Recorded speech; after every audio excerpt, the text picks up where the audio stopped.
work going on in the background. I have to say that, you know, the full thanks to the faculty and, of course, Liz, but above all, people who've come and attended who have been the real value for this program, because it's actually generated a lot of perspectives from all over the world. So it looks like we have a minute to go. We've got 135 participants. Dr. Rupiksha, please come on.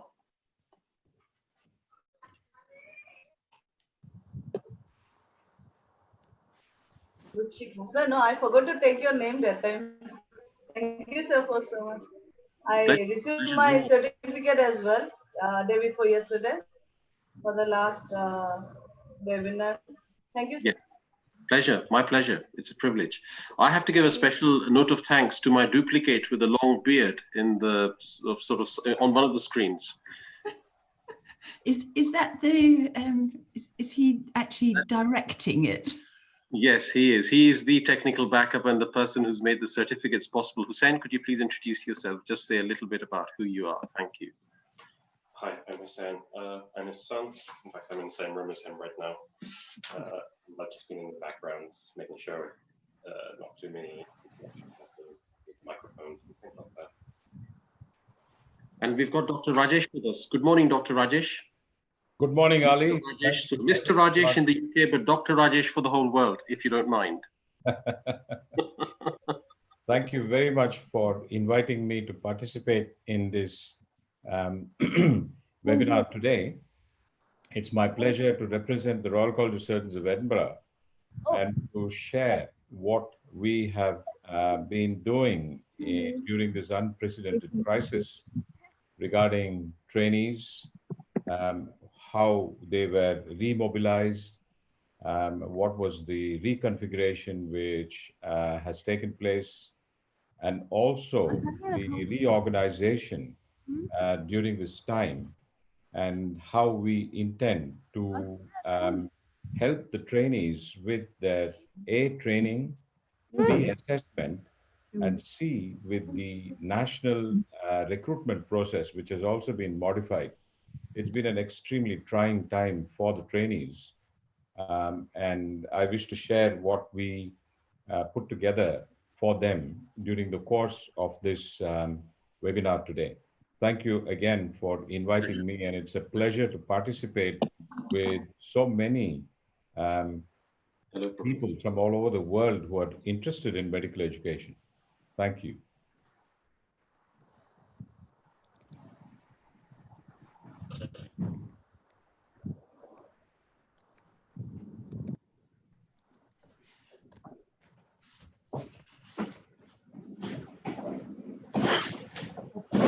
Ali's on the phone, but when he comes off, I think he will kick the meeting off with an introduction, and then we'll get on with the talks. So we'll just wait for Ali a moment or two. Good evening, Helen.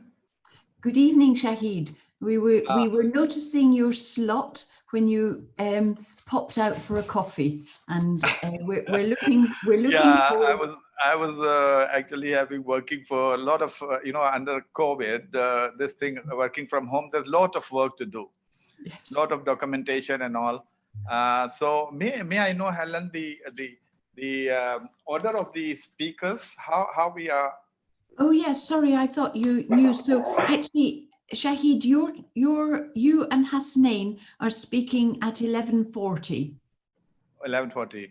Which yes. number is it after? So it's after me. There's 1, 2, 3, and so you're fourth. I'm so fourth. You're after Rex, number 4. Okay. Rex and Ike Mendoza.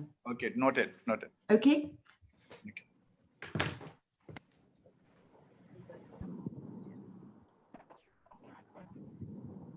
Ali, are you muted? We can't hear you.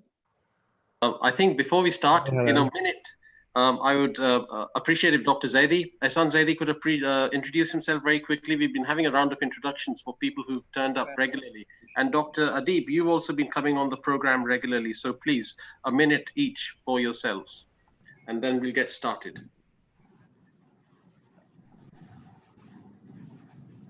No, we can't hear you, Dr. Zaidi. You're muted.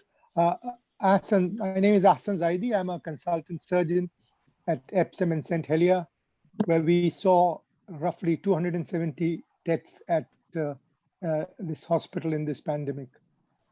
My interest in medical education dates back to my student days when I attended a conference on World Conference on Medical Education held in Copenhagen. And we were first to form an organization in India. We had the first meeting in Kerala. And I had the pleasure of attending that conference as a delegate from India.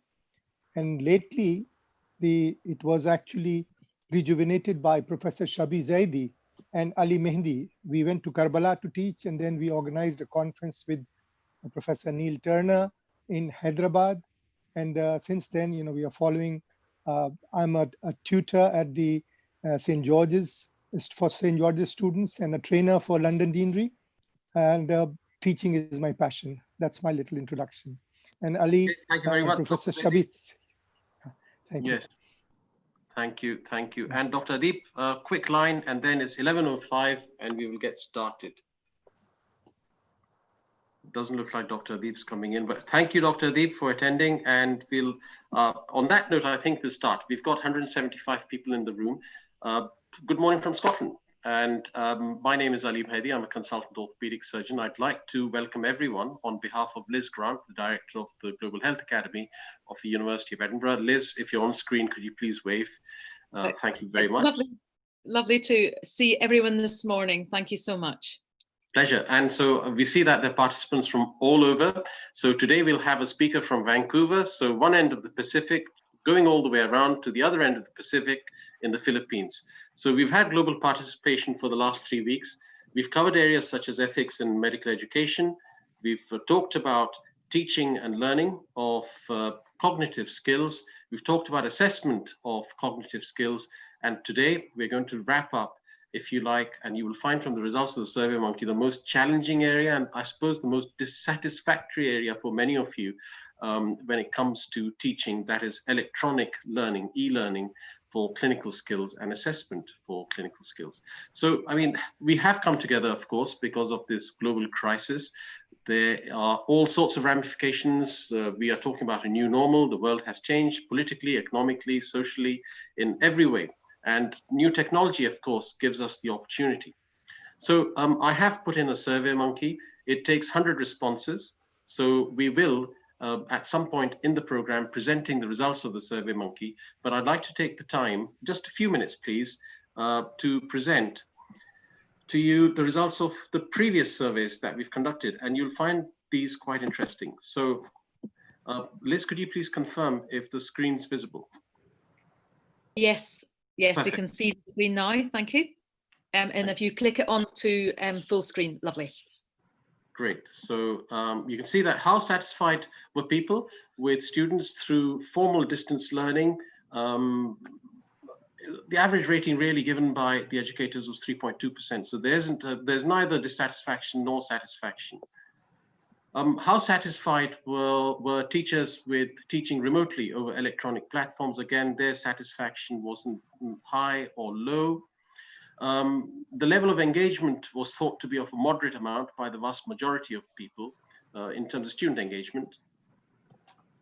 Assessment of knowledge and application of knowledge, could it be assessed completely by e-learning, e-assessments? A big proportion of you, but probably not the majority, because only less than 50% of you agreed that, in fact, no, the majority of you did agree that it could be assessed, knowledge could be assessed through an e-learning platform. How much of a role did you see of medical education delivery by e-learning in the future after the COVID-19 pandemic is over? And a huge majority of you thought that there was going to be a permanent role for e-learning. Now, the question of clinical skills, moving on to today, could these be taught remotely by e-learning? So again, there seems to be a peak of people who neither agree nor disagree. There's a lot of ambiguity, a lot of uncertainty. A lot of you disagree that clinical skills can be taught remotely by e-learning. And as we explore the topic today, we'll hopefully find out these challenges, the challenges in doing so and the barriers in delivering clinical skills. So what type of tools have people used for assessment? The majority of you have used assignments or MCQs. Now, could these be delivered can clinical skills be assessed by these? And of course, we did not ask if you had used any clinical different skills such as vivas, etc. But it's an interesting question. I'm sure that will be brought up in the course of our discussion today. So the challenges of delivering e-learning were mainly thought to be technological and ethical, ethical around plagiarism and dishonest practice. Now, interestingly, and at the beginning of the series, we tried to explore what the majority of people felt, or what sort of rating could be accorded to the teaching of scientific disciplines in medical education. And it was 4.5%. There's absolutely no doubt about that. But a similar rating was given to the value of humanitarian disciplines, such as psychology, ethics, philosophy, I suppose you could say communication, attitudes, those sort of aspects in medical education, and that will be covered today. So I'd like to thank each one of the respondents, but at the same time, I'd like to take the opportunity of welcoming Professor Helen Cameron, who's the chair for today's meeting, and we've got a galaxy of faculty from all over the world, like I said to you, from one end of the Pacific going across the world to the other, and each one of the faculty will introduce themselves in turn. Thank you very much. Helen, over to you. Ali, can I have a comment on this thing on survey? Please. Yes. Yeah, that was a very important issue about the clinical education. Can it be delivered online or not? I wish the option of nor agree nor disagree shouldn't have been given, because once you give this option, often people will choose that option. So I think that shouldn't have been given, because this is a very, very important issue. But you followed the format actually. But sometimes this unsure shouldn't be part of the rubric actually, or the like-it scale, in my opinion. Fantastic. Thank you, Dr. Shahid. So Helen, please get the proceedings started. Thank you very much, everyone. So there we are. We could have another session on designing questionnaires. Thank you. Thank you, Ali. So yes, as Ali has given you the background to today's meeting, we're focusing on the teaching and assessment of clinical skills. And that journey will start with looking at attitudes, ethics and communication through distance education, then teaching clinical skills remotely, and then a hybrid method of teaching clinical skills. And then we're going from the teaching to segueing into more of the assessment. And Shahid Hasnain and Hasnain Balok are going to give us a nice overview. I'm sure to be a nice overview. They did that very nicely last week when we had an overview of the tools we could use for assessing cognitive skills. And now we'll have an overview of the tools we can use for assessing clinical skills. And then we'll go into more specific examples with our speaker from Vancouver looking at possible solutions to assessment. And then we move on to Professor Pala Rajesh from the College of Surgeons, as he introduced himself earlier. He's going to tell us about the trials and tribulations of training and assessing postgraduate learners in a very practical arena. And Neil Turner will mop up some ideas about undergraduate teaching and assessing of clinical skills. So that's going to be our journey through the topics this morning. A lot of speakers. I'm sure we'll have lots of ideas to take away, and we'll look forward to your comments in the chat, please. Because these meetings have really benefited from people adding either questions or their own experiences in the chat. So please feel free to do that as we go along. So we're starting now with Dr. Moira Leng, Professor Moira Leng from Makerere University, Kampala, Uganda.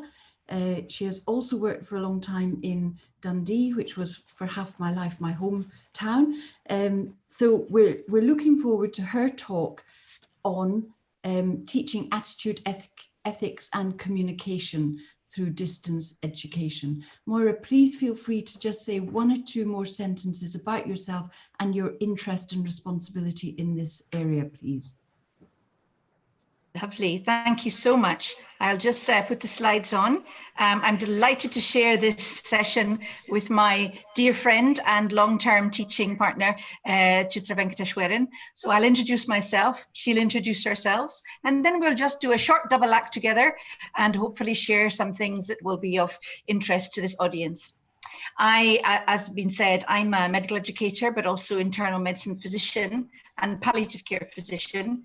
And I've had the privilege of being involved in medical education for the last 25 years in Scotland, but for the last 16 years, more international settings, particularly looking at integrating competencies for these skills, humanitarian, holistic skills, palliative care skills, into undergraduate, postgraduate and standalone programs. I'm a fellow of the Royal College of Physicians of Edinburgh and Physicians and Surgeons of Glasgow, and delighted to be one of the founding fellows of the new East Central and Southern African College of Physicians. And we'll talk a bit about some of the things we were doing in low-income settings, but particularly where access to education is not straightforward, but also carrying that all into the COVID-19 era that we're in just now. So thank you, and I'll invite my colleague Chitra to introduce herself. Thanks, Moira. I'm Chitra Venkateshwaran. I lead the Department of Psychiatry and Palliative Care. I'm also a consultant in psycho-oncology in the Believers Church Medical College Hospital in Tiruvalla, which is in Kerala, in South India. So I do have a lead role in not only in the clinical aspect, but also in undergraduate and postgraduate education. And it's been that like that for the last 20 years, I've been in the clinical and education roles. I also lead a non-profit long-term care model for mental in the community. And this leads to a role of educating people in the community, also the health workers in the health systems of Kerala. So a lot of experience in that as well. So we have developed a lot of locally applicable modules, especially in communication skills, and that has actually pioneered the interface between palliative care and mental health with oncology too. I'm also a board member of the International Association of Hospice and Palliative Care. And thanks for giving me this opportunity to be part of this wonderful webinar. Back to Moira now. Thank you, Chitra. So this is an area which is actually a little challenging to teach for some settings, even without COVID-19. But I want to draw your attention to this very interesting article from the Lancet from colleagues of ours, which identified where some of these skills, I'm using the term palliative care here in a very broad sense, those living with chronic disease, those living with serious health-related suffering, how do we teach these things and what does the COVID-19 era bring into that?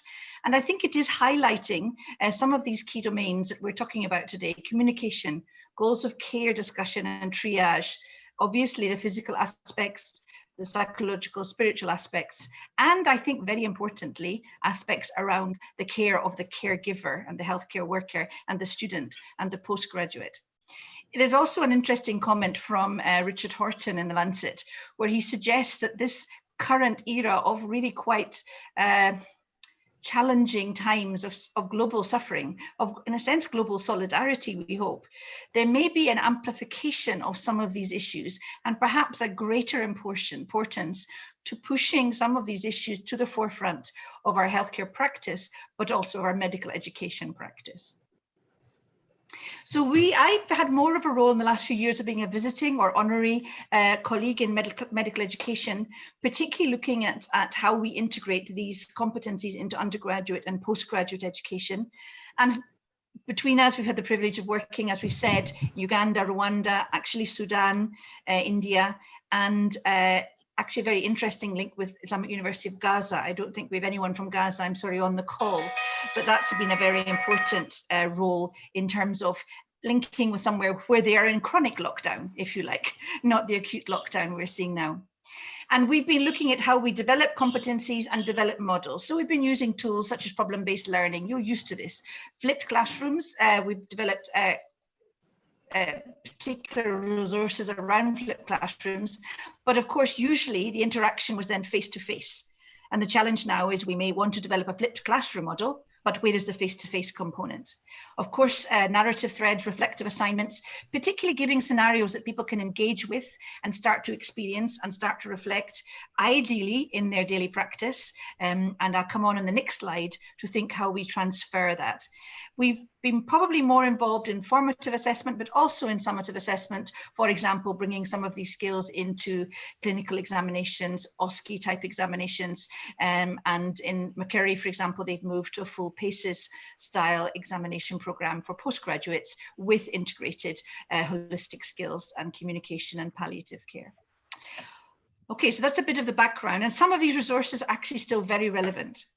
But when we look at the post-COVID setting, we have to try and think, how can we transfer some of these interactive face-to-face or clinical contacts into an online environment?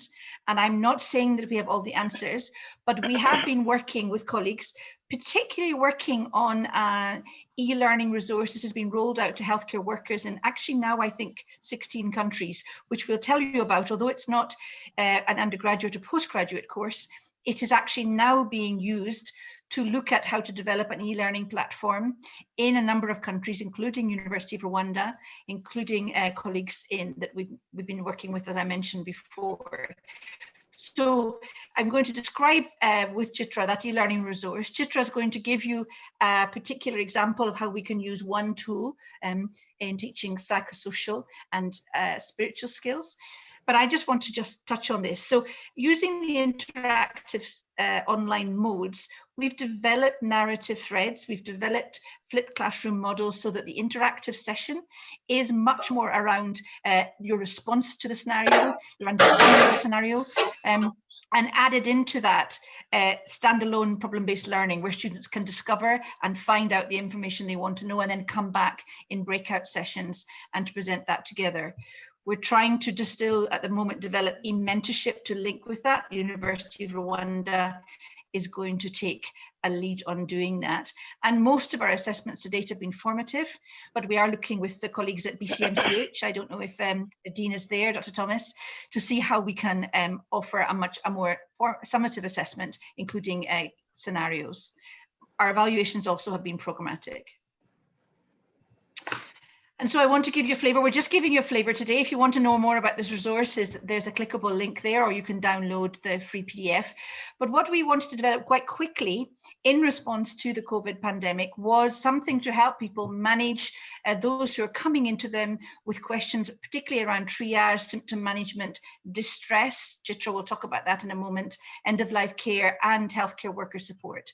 And so we developed a new resource supported by standard webinars, supported by voice over PowerPoints for low bandwidth settings, because I'm aware that there's a number of settings where watching webinars is not straightforward, and also supported by an Echo platform-based interactive session that runs in 5 sessions, and we're repeating that. This was aimed at healthcare workers, many of whom were multidisciplinary, working at the front line. But we've also been able to now work with universities to see how we can incorporate that into learning. I have to say the Islamic University of Gaza has been kind of ahead. I've learned a lot from working with them because, as I say, they're used to how do you operate in a situation where lockdown is the norm, at least for faculty, visiting faculty, if not for students. So with that brief outline, I'm just going to hand to Chitra to take on the issues of distress. Thanks, Moira. Okay, as Moira said, I'm just going to speak about this resource toolkit that has been developed just for the COVID-19 context. And as she again said, it can be actually adapted to various situations and also can be used for students. Though we are focused for the healthcare workers now, this can be taken across other and integrated with other programs. So that is that's because it has the focus on preparing this module has been of how it can be integrated even across domains. Like you see that triad, symptom control, management of distress, end-of-life care, support. So it's integrated. It is quite comprehensive yet simple to apply and prepare. It also draws in the values, which is a fundamental strength of palliative care, and this is also encouraged during teaching, as in using the narrative threads and interactive discussions. So the module is such that we can actually, it is quite flexible. Next slide, please. I'm just going to talk about distress now, because I'm going to focus only on that domain. So this slide is about understanding distress. And distress is actually, we have used it as a concept to facilitate learning. And it is an all-encompassing concept that includes mental health, suffering, loss, grief, and it includes holistic issues. So we focus here on the competencies rather than diagnostic categories. And if you see that picture, you can see the spectrum where, you know, you are allowed to, the distress concept actually, though grounded in theory, which is very important, it also allows you to explore the responses of people, the emotional responses, and you can actually see what are the healthy responses. It's a spectrum. And also it has, you have the, you know, it's the potential to find out the illness. So we also have kind of integrated other things, like especially foremost the communication skills, which is really given a lot of emphasis as a module as such. And it is really, it uses the forum for interaction, and people are encouraged to bring in statements or, you know, bring in narratives to frame sentences, which will indicate, you know, how to establish rapport, how to indicate empathy by talking.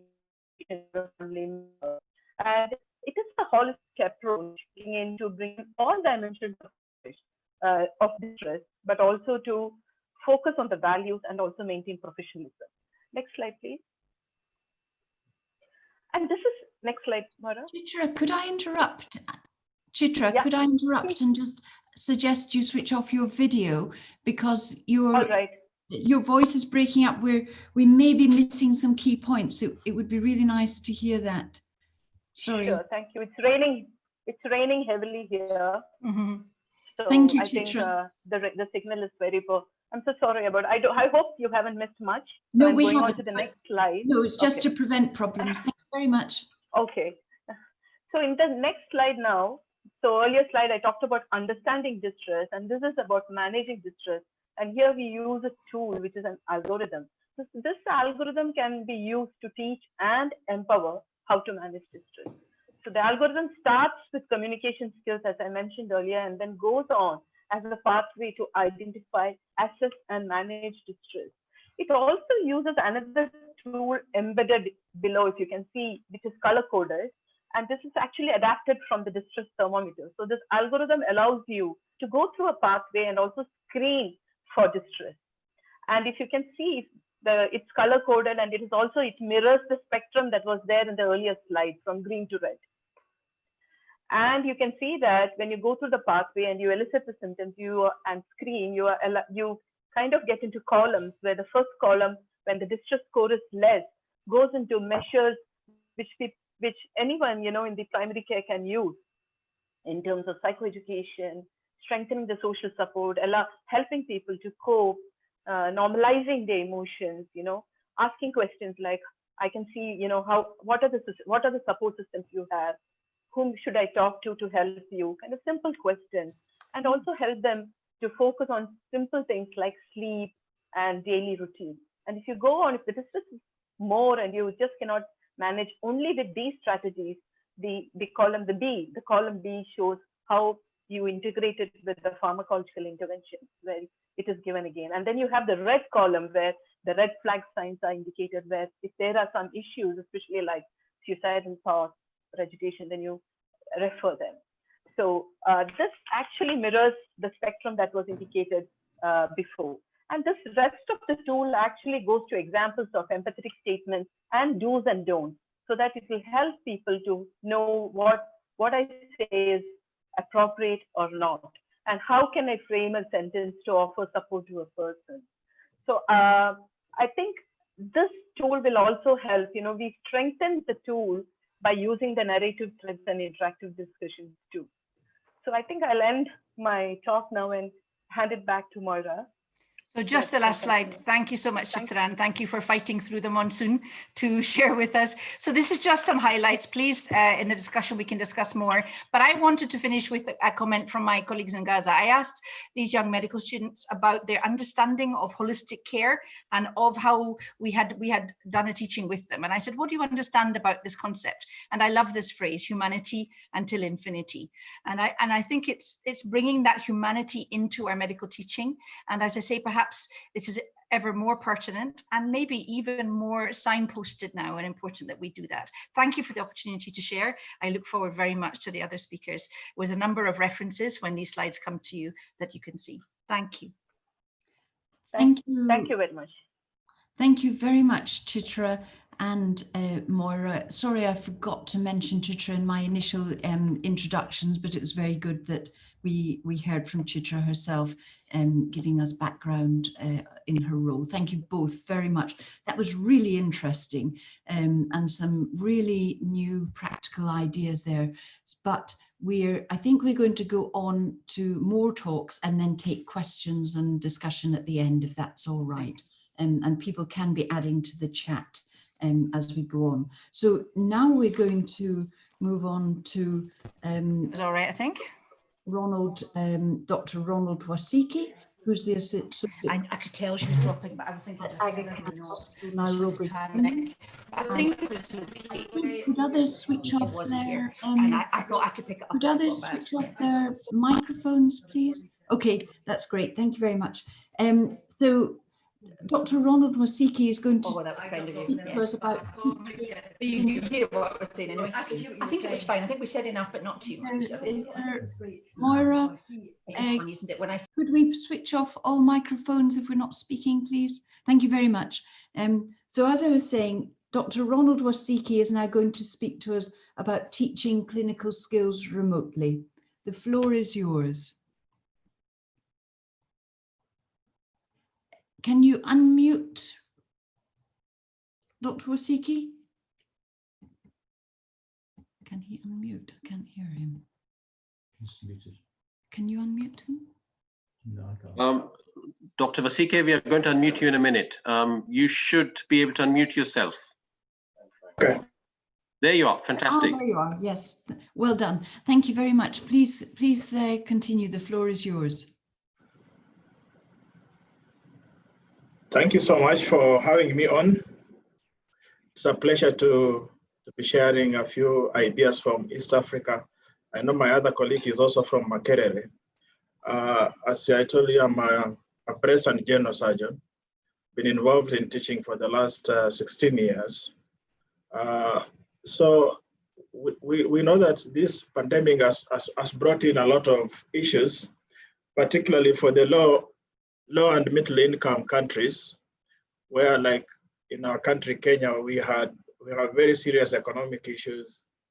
And this has also affected what was previously already undeveloped healthcare and medical education systems. So it is almost difficult now to deliver what we used to do as face-to-face training, because we have to remain safe as we interact with the students and our residents, and also and our patients. So in the last 3 months or so, we have faced those challenges, because it's very difficult to impart clinical skills away from the patient and also away from the students. But we've been doing what I would call online teaching using the Zoom by having grand rounds, for example, on Tuesdays, where there is a communication from residents and also from the educators online by Zoom. So the patients are presented by the students in the ground, and then they discuss them in their management. And as teachers and also as educators, we are able to tell them exactly what they're supposed to have looked for in terms of physical and history taking, physical examination and history taking, in terms of what investigations would have been done, and how to approach the management in that particular surgical areas. We've also been carrying on with the morbidity and mortality meetings, where we're looking at why this operation didn't go well, or why this patient passed on, and still again on Zoom, just analyzing and understanding as a group, both the teachers and the residents, on how this should have gone well and why the issues were there. We still have our high search seminars, where we look at difficult topics, topics that are changing very fast in terms of how management is approached. And those are selected topics and that we are able to discuss, whether it's an orthopedics or general surgery or a neurosurgery, and then we try to discuss and agree on how it should go. We also been carrying on with the breast and genital tumor board meetings, where we bring patients that have been seen with cancer, because cancer is urgent, and then we want to discuss as a group involving the investigative group, the pathologists, the radiologists, the clinicians, the medical oncologists, the surgeons, and the radiation oncologists, and then agree the way forward on how do we manage these patients. In other words, we still have some limited, but under a lot of safety, some limited amount of conducts in very safe environment, with one patient, one resident, one consultant, face-to-face teaching. And this is important, because then we are able to communicate and also able to see how the residents are picking up the learning. But along all these things that we have been doing on online, there are big challenges. But because when you look at, I must say that we are lucky that this is a private institution which is able to mount what you would call online teaching. But elsewhere in the country, in bigger teaching institutions and bigger hostels, they don't have the facility, they lack the infrastructure to be able to even impart this particular information online. And the other challenge is some of the things that we want to teach or communicate to the residents or the students, the students and residents may not be actually involved. So it's a kind of a top-down plans without the input from the residents and the students. And some sessions, as we've realized, some of these sessions that are organized online can take very long and be boring or very taxing. So we need to know how do we break them up and how do we make it real. We also know very well that the learning of medicine, as we know it, includes a social interaction between the students and residents and students and residents and the educators to kind of develop the skills that are shown real time. And this is a challenge as it is right now. And so because of that, the residents may not be able to develop proper clinical skills in terms of history taking and examinations. And also, when they are not with the patients and with their colleagues, and they are doing these things online, communication skills might be missed by the resident, particularly in early development. As you saw from other colleagues, communication skills are so important, particularly to the patients, with the patients and in multidisciplinary team in terms of development of that. And so, some of us, as we know, we grew up trying to apparentize kind of situation where you want to be like Professor so-and-so, or you want to be like Dr. so-and-so because you have seen them how they do the stuff. So when you are online, you don't have that chance of being able to understand or get to know this person that is developing you in your skills, whether clinical or procedural skills. And Ronald, could you please make the full screen? Thank you. Okay. Yeah, so sorry for that. So I was saying that it's without the social interaction between the teachers and the students or residents, it's very, very hard for them to develop what you would call proper clinical and communication skills without that interaction. And as I was giving another example, most people would like to help or to understand how particular successful professors in their fields have done their work. And on online training, it can become very difficult in the absence of that. So that professional identity information might be a problem. My suggestion is that we should, as a group, particularly from where you are in UK, develop a curriculum for medical educators, online curriculum, to enable the to be able to deliver this in a more effective way, and also development of student skills on how they can effectively learn online in an online environment. We continue to do some bit of assessments in terms of, because we have formative assessments, and we use 145 item where we are able to track what the residents have done in theater, direct observational skills, procedural skills, what we call TOPS.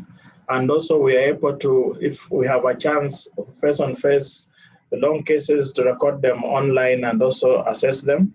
But we have also the departmental resident training committee, which we are able to assess the residents online using the Zoom system. I think those are some of the suggestions that I came up with, and thank you so much for having me on this program. Thank you. Dr. Wasiki, thank you very much. Some really interesting that we might go on and answer in detail. I thought that comment about the fact that students are now not socializing with their educators and other senior practitioners, and the difficulty that causes in their the development of their professional identity is a particularly interesting one. Sorry about our phone ringing. Somebody's going to switch it off in a moment. So these are new things to think about. Now we'll move on to our next talk, well, two talks actually, from Dr. Rex Madrigal and Dr. Ike Mendoza. Both are from the Philippines, and both are going to give us examples of hybridized methods of clinical skills teaching.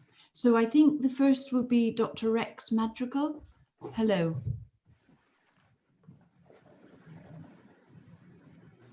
Yeah, good evening on our side. I'll share my slide first. Wait. Thank you.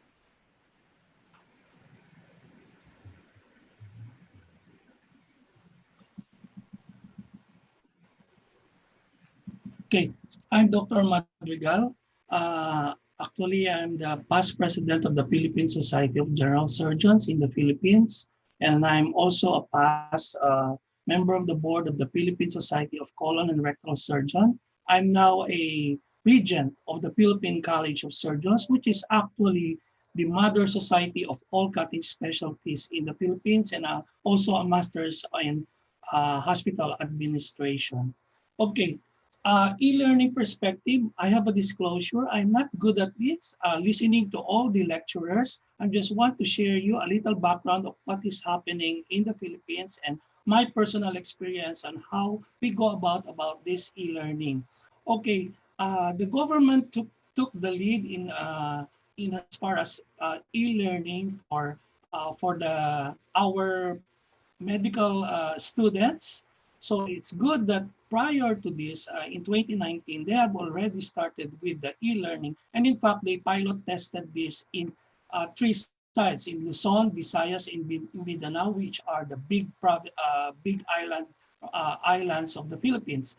So in Luzon, we have the big university like De La Salle, the Far Eastern, and the UPPGH, which is the biggest in the Philippines. And in Visayas, they pilot tested this for interns at Vicente Soto and West Visayas State University.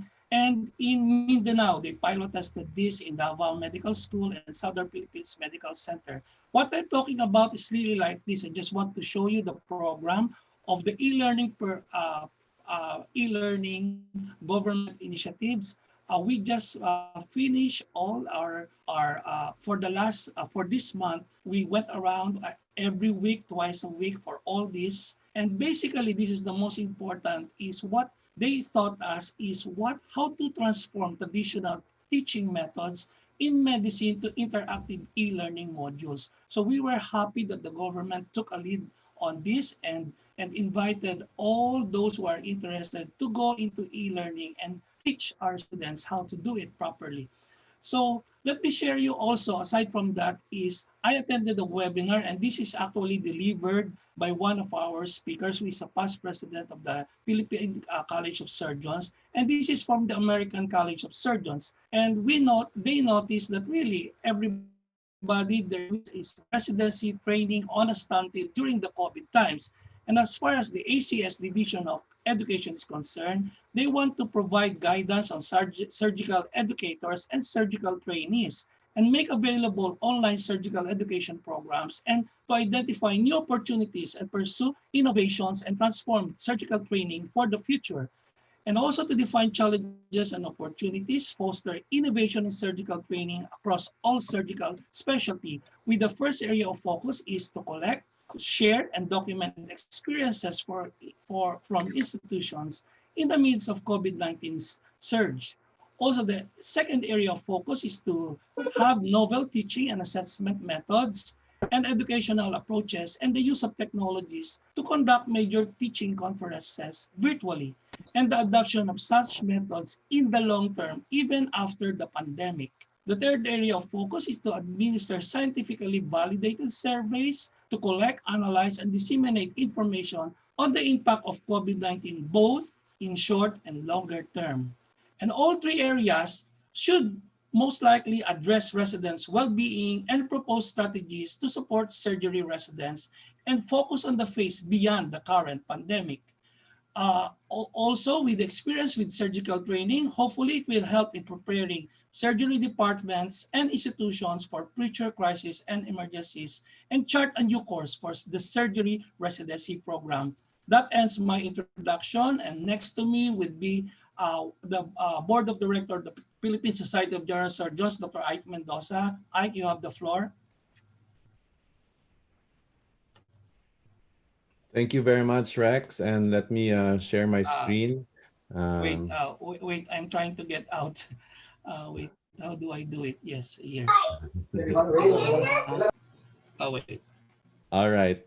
Okay. All right. Let me share my screen and good day, everyone. I am Dr. Miguel Mendoza, and congratulations on that presentation, Rex. And I'm honored and privileged to share this platform with our distinguished speakers. I'm a member of the Board of Directors in the Philippines of the Philippine Society of General Surgeons. I'm also the one in charge of the Committee on Minimally Invasive Surgery of the Philippine Society of General Surgeons. I teach in a university as an associate professor and head the Minimally Invasive Surgery Center there as well. I also chair the Department of Surgery in another institution in Manila, Asian Hospital and Medical Center, and also the program director of the MIS Fellowship Program. I'm very much interested in the teaching of surgical residents, both in general surgery and also in their laparoscopic surgery. I have nothing to disclose. I'd like to take this opportunity to thank Ali for the kind invitation, as well as Rex. So the objective of my presentation to everyone is to share with you our experience in surgical education, surgical training through the hybrid online learning process. It was an innovation that was brought out of necessity in 2017 after realizing several factors and the difficulty of the traditional face-to-face interaction in going around the country. In 2016, the Board of Directors of the Philippine Society of General Surgeons gave a directive to our subcommittee to create a standardized lecture module on basic laparoscopic surgery for all surgery residents in the country. Second was to conduct a hands-on workshop on laparoscopic drills development through standardized drills, and to evaluate residents' performance through a standardized assessment tools. So these were the three main objectives that was given to me as the head of the subcommittee on MIS. And the objective was to go around the country and teach these modules. So the subcommittee immediately went into the content development of 12 lecture modules in basic laparoscopic surgery that would be part of the surgical curriculum of our residents.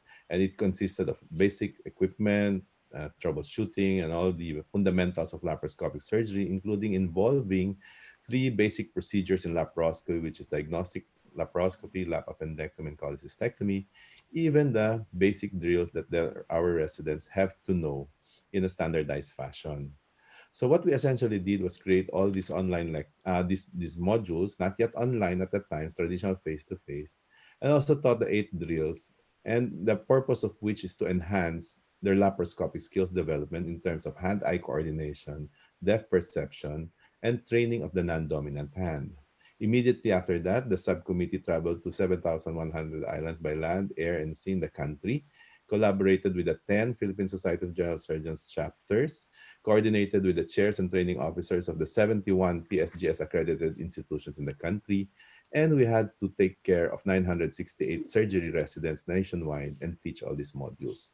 Truly, it was a daunting task that was given to us, and we had to give our output by the end of the after 6 months, less than 6 months, in a forum, in our surgical forum. So it was truly indeed difficult, and these were the difficult traditional workshops that we had. And there were too many modules cramped up in one day, and that was the only time we were given. There was too little time already left for the hands-on training of our surgical residents, which we felt was really very important in surgical skills training.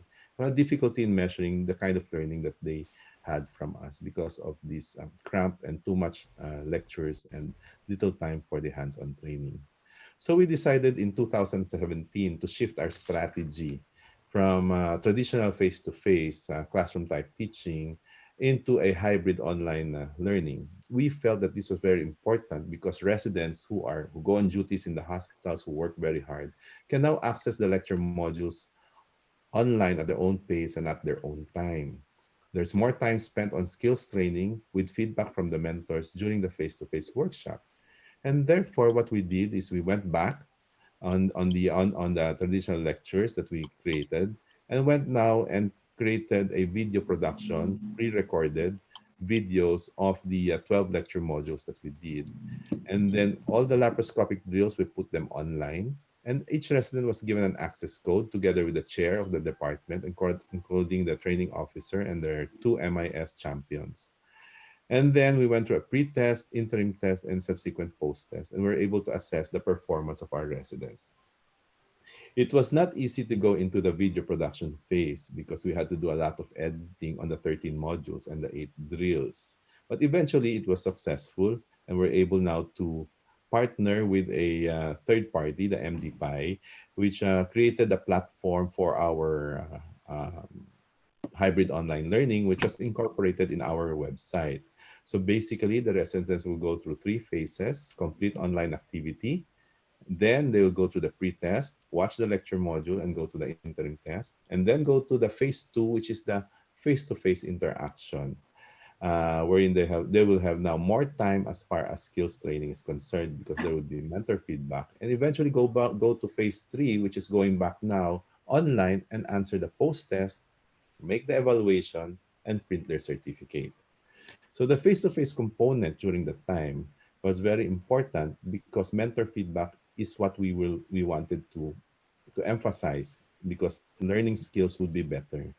And it was a predetermined date of workshop. Only 1 to 2 hours are spent on answering the questions, the pre-test and the interim test, and determining the correct answers and evaluating all of them.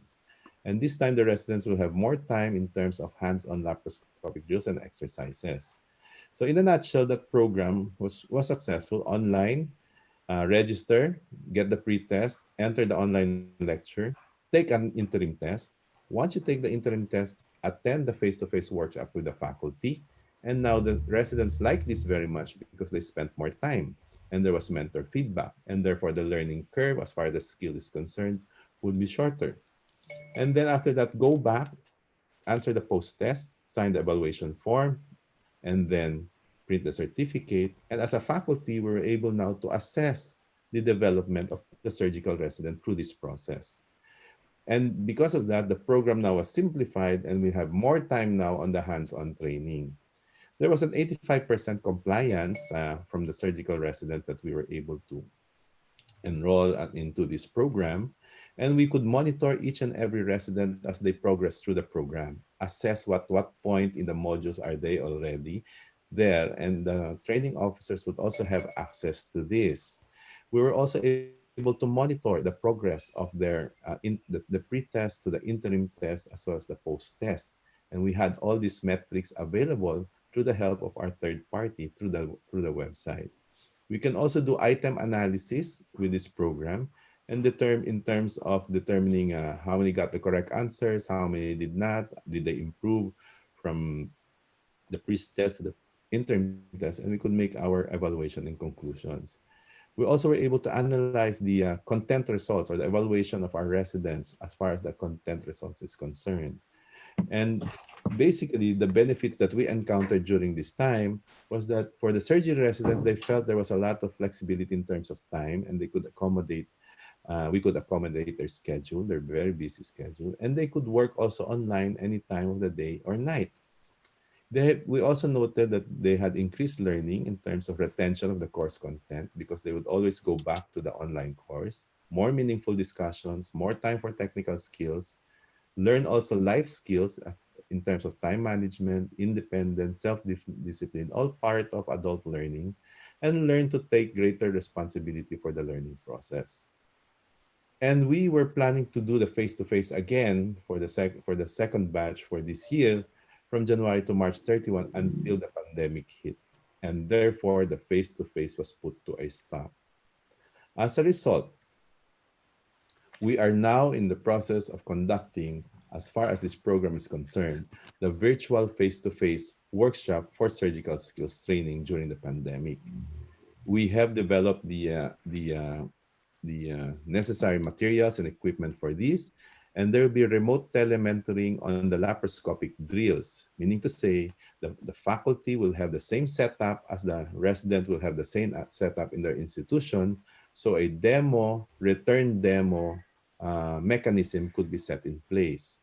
There will be a one-on-one faculty-student interaction, similar to what we actually do in the face-to-face workshop. But this time, we can now enter one virtual classroom where the resident is there in their own institution, get out, go inside another virtual classroom where the resident is there, and do the same return demo and return demo mechanism. What is really important is here is a good bandwidth with internet connectivity and excellent remote video cameras for faculty and students. An ordinary webcam will have some difficulty. And the necessary platform we were thinking and we have applied would be the Zoom and the MS platform. And what is important are those breakout virtual classrooms that we can go in and out for each faculty. So basically, the Philippine Society of General Surgeons has incorporated in their curriculum a hybrid online learning, which is a combination of online and face-to-face. And this time we're now going into the virtual workshop, a virtual face-to-face workshop.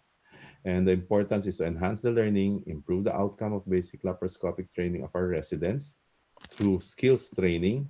And we know that this can be done remotely, and also be able to know that this results in a more streamlined, effective, and measurable teaching learning process, which also enhances the skills development of the residents.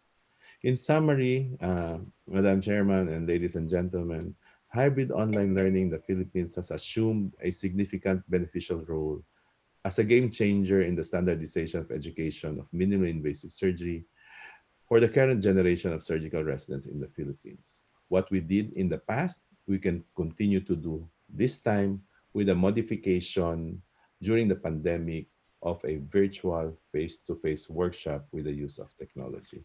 Thank you very much for your kind attention. Thank you very much, Dr. Mendoza, and of course, Dr. Madrigal. That was a nice double act of teaching the teachers and then how the teachers are teaching the students. Thanks. I'm sure that's stimulated a lot of questions, which we'll come back to at the end of the talks. So we've really been focusing on how people have been teaching clinical skills up to now, and we're going to move into an overview of mapping the evidence of learning and assessment of clinical skills with the available e-tools. And so this is now Dr. Shahid Hassan and Dr. Hasnain Balagh. from IMU in Malaysia. So thank you very much.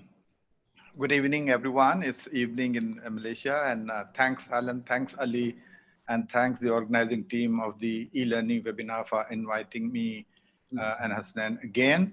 We are honored. So my talk today would be, and Helen, do you want me to have a brief introduction? Though I have done it last time. Just a couple of Okay, okay. So okay, thank you. So I'm Shahid Hassan. I'm a professor in IMU Center for Education and School of Medicine, International Medical University, Malaysia. My clinical background is head and neck thoracic surgery, and my medical education, which I accomplished from Maastricht University in 2007, was MHPE.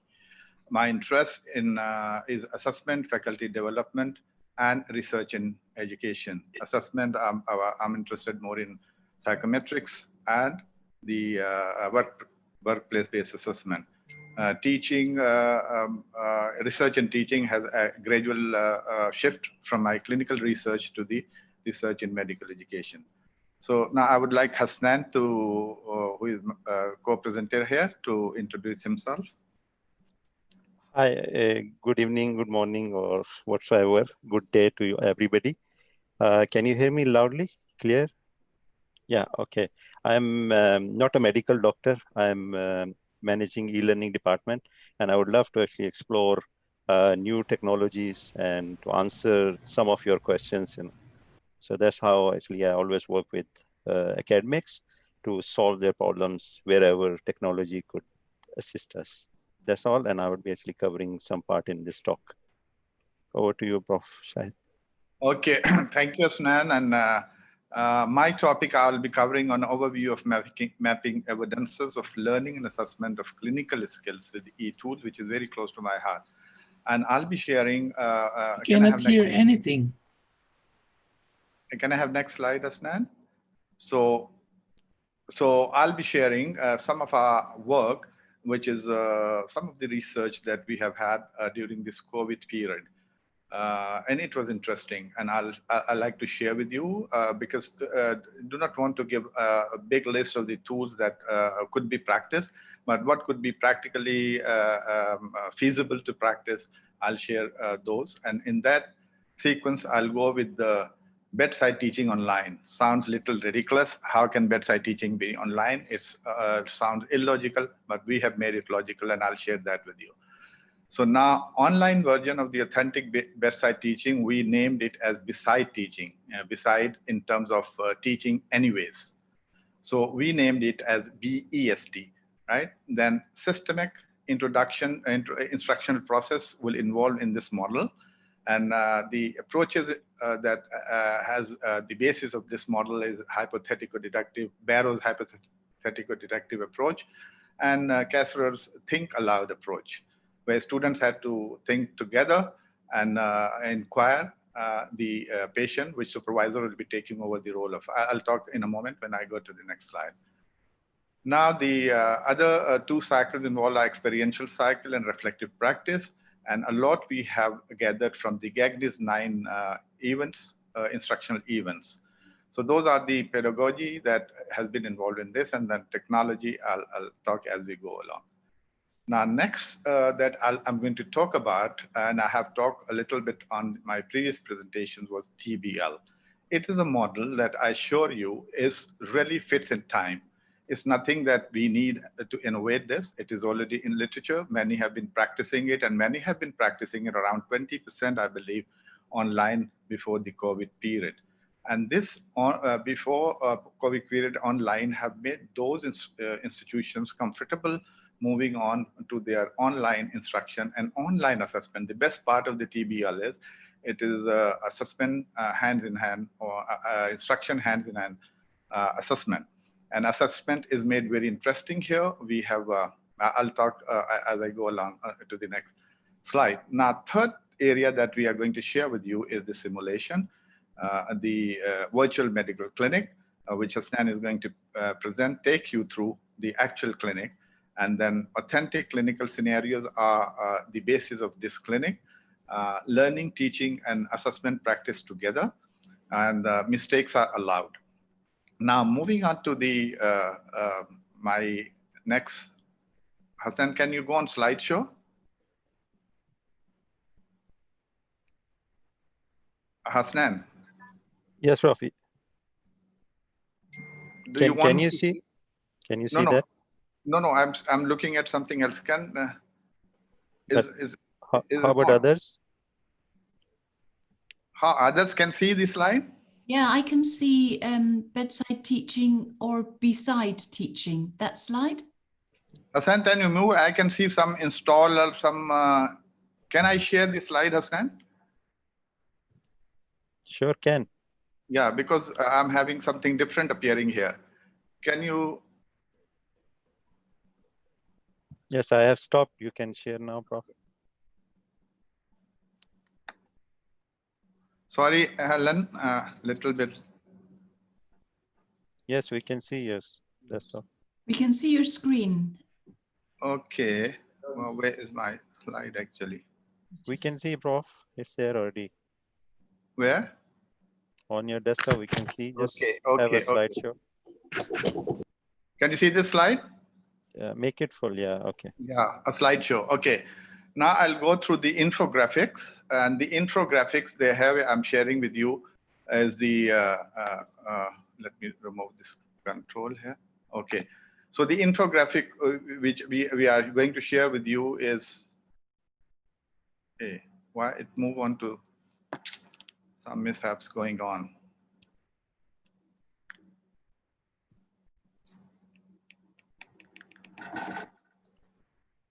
Hit the bottom left arrow of your slide, Okay. Hasnain. I give you a control, Hasnan. Can you move to the third? Yeah. So this is an infographic that explains everything about the bedside teaching. If you look at on the top, these are the experiential cycle where we start with the context or the objective, and then we have test of prior knowledge, experience and reflection. Feedback is followed by the further learning and new knowledge. Now, if you look at this approaches, hypothetical, deductive, and think aloud approach, and then there are 5 steps that we follow. The first step is regarding introducing the case scenario, and we have linked all this to 9 events of the Gagnis instruction model. So here, the case would be introduced as a statement, 1-line statement, 1 or 2 line, and the students will, and usually a picture of the patient will also be shown together with that clinical problem shown, and then the student will pick up, and then a supervisor will take over the role of a patient. So he's in a dual role.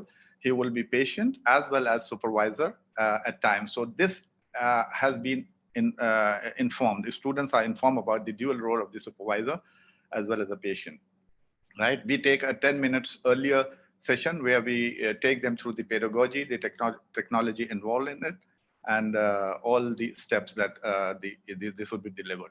So then the students, they will start inquiring, like they do a clerking of the patient on the bedside. They will start clerking, putting questions to the supervisor who is in a patient role.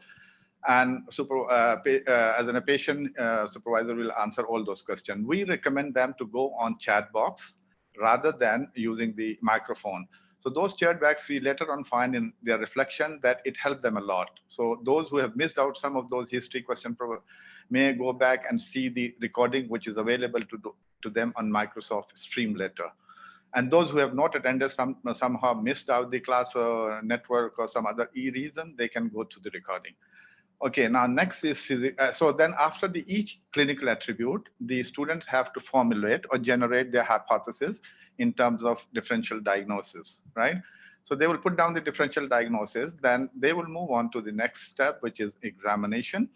And in examination, they will ask the question, what examination they would like to know. That is mostly on know-how level because demonstration is not possible, but some of the video clips later on will be shared with them in briefing, which may involve those examination as well.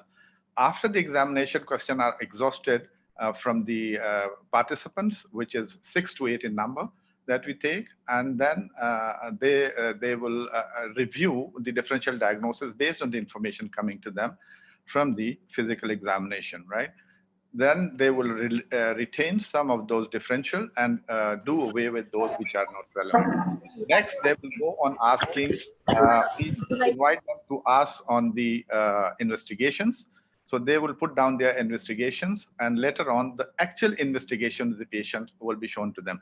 This model actually works well with the clinician who have in habit of having their own documenting their own clinical work. So somehow I have been doing it over the last maybe 25 years that I have an archive where I can share all my this I had actually was documenting for the postgraduate program, but during COVID, it helped me a lot. So no copyright issues. I can always go with my own work. Patient's consent has been taken earlier on. Okay. Now next would be the what management they would like to plan, and then those management will be shared in debriefing where actual videos and the operative procedure if involved will be shown to them in a very edited manner, right? So then after that, they will have the reflective practice format given to them, and then they will reflect, and immediate feedback is provided by the supervisor, which is not difficult. Out of usually we found 6 to 8, normally 4, 5, it's not mandatory, right? We ask them, those who are interested in feedback, to use reflective practice form, which is gives model, and we give them feedback. Next slide. So the next slide would be now I'm sharing with you team-based learning. I have talked about it. This is most of the principle taken is from the model that we have a pre-class, like flipped classroom principle is applied here. We have a pre-class assignment, which is mostly reading through the material. An exact number of the pages that the student have to read actually is mentioned, and sometimes we give assignment, which can be done as an individual or as a group. A group has to be formed earlier on, right? So next is the in-class. So the next is phase 2. They come in and then immediately take up OBA, which is prepared online. They will use the scratch card. And last time I shared with the participant here, the GRAT, now we have done it for IRAT also, right? So in IRAT, they cannot go back. Once the answer is the final, but GRAT, they can go back and re-scratch different options to get the right answer. And then for that, they get the partial credit. Okay, now after that, there'll be a mini lecture, 5 to 7 minutes. And then finally, the in-class application, which is an assignment, which is a team level. So all the team will be asked to do an assignment, and then there is a inter-team interaction where they will challenge each other, will have argument, which has discussion, and is supervised. Now, what we see that what we have started on with 40% outside class attaining the what the learning outcome is. End of the day, they attain over 100% when the assignment part is done in class. Then we have in between certain open book where students can challenge each other. They show the evidences, references, and once approved by the supervisor, they will get the bonus marks. Can I have next slide, Asnan? So next we move on to, these are the steps. So students come with the pre-class preparation, 40% is achieved, 15 to, for example, here, in this particular, this is actual derived from the actual case delivered, 15, 25 pages, depending on how much time we give them, right? So reading for the preparation, then they enter. Next is the phase 2. In phase 2, the moment they come, they will have individual the assessment, reassurance assessment test. Then they have group reassurance, the same OBA, which can be 5 to 10 in number, depending on time that we give them. And then they will do it as a team. As a team, they do enjoy because they have done as an individual, and now team they do, and usually their performance as a team is better. Now then they have to have the group assignments, right? Team interaction later on, but they have a peer rating also. They rate the peer, and then the grade is given. So we have a specific method of the peer rating where peer actually come with their a real rating. Is not like favoring each other, the students. It is designed in a way they cannot do away with it. They have to, who has contributed most will get more. Next. So these are the scratch cards. I can't go online and show you, but these are the scratch cards that we use for IRAT and DRAT. And the innovative area was derived from the actual IFAT scratch card, which is shown here, right? And then we have the immediate result, right? And this goes for the partial credit. So first attempt 3 marks, second attempt 2 marks. So every team will have this, and this goes into their documentation as the team and individual performance. Okay, next. So next, I would hand over to Hasnan to take you through the virtual medical clinic. Over to you, Hasnan. Can you stop your sharing? I would like to share from my side.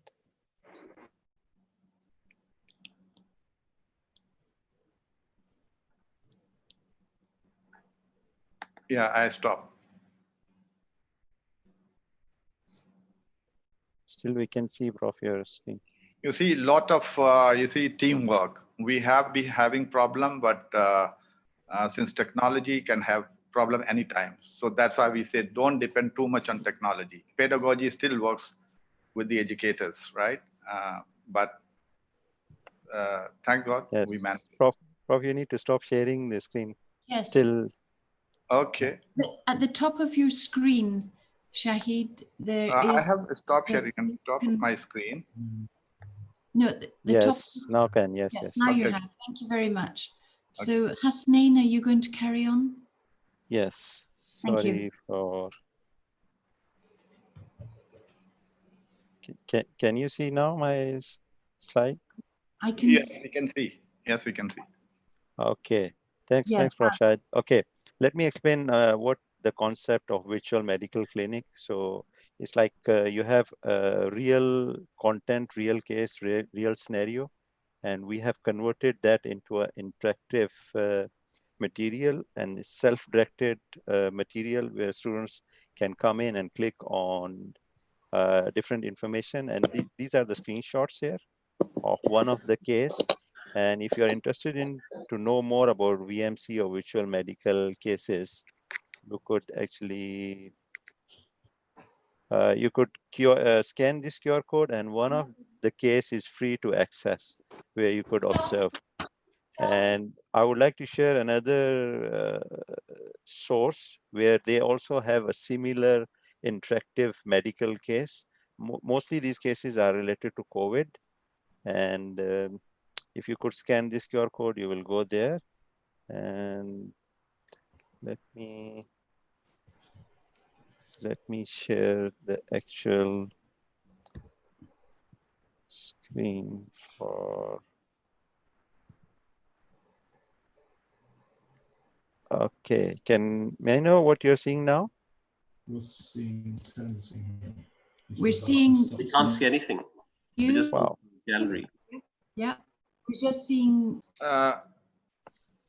You have stopped sharing, Hasnain. You need to share a screen, I think. Are you sharing your screen? Yeah, that's right. There you are. You're sharing your screen again. Yeah, because I want to show you the case itself. You know? Okay, how about now what you're seeing? Yeah, that's right. Okay, so this is a sample of a case where we have developed in-house at IMU with the help of clinicians. They bring in all this material and we have converted that. So everything is clickable here. So the first thing you will take history, and we have a voiceover also, like you could hear even this. So I will go very fast because of the time. So you go in once, the moment you proceed, this is like dialogue between patient and a student, patient and the doctor. You could proceed, and then we will have an assessment there. So I will just pick randomly this. Then we reach to the diagnosis. So all these are clickable, so I can get all details. And in real scenarios, students actually take a lot of time to read all this info, because this information will be very helpful to answer the questions in the following slides, you know, like this. And at the end of this interactive case, we could give the feedback. Okay, I'm just clicking without even reading, just to show you how it works. Okay. And we have like different types of assessments here or questions, where last time it was multiple select here, drag and drop. And all these CT scan are actually real from a real patient. So that's what Prof. Shahid was saying, like if you have a library or repository of your own material, so during this COVID, you could use them and make these kind of interactive cases and let students practice. And by the way, we are using Moodle, and this object itself is a SCORM base. So everything students pick or select is recorded in our LMS, and we could see the progress. This is exactly the actual image of a patient. Okay, let's submit. I'm sure I'm not answering the correct, but anyway, let's see. Okay, so I'm not the best doctor. I got 1 star only. Normally, a good physician or who I've answered correctly will get 3 stars. You could click review and we can give feedback and all that. Okay. The other case I would like is the Lectorio. Nowadays, they have a free, most of these companies, they are giving free content, you know. So I would say, don't worry about content and just Google or use existing content. Can you see now Lectorio? Yes. So once you go to this lectorio.com COVID-19 files and just scroll down. So you just resume. So it's a similar case here where we could pick up issues and all that, and then we can try again. And at the end, here in this case, it gives feedback immediately. Okay. The last resource I would like to share is from NEJM group. So if you Google this, they also have a lot of cases free to access. So during this COVID time, or where we could not actually have a real patients, let students practice this. So at least their theory part could be actually very strong. So once we'll have, so you notice here there are different options to pick, and at the end you will get the feedback. Due to short of the time, I will not go in detail. Yeah, that's right. That's all, Prof. Let me show. Before Helen admonishes us, can I have the last slide? Sure. To wind it up.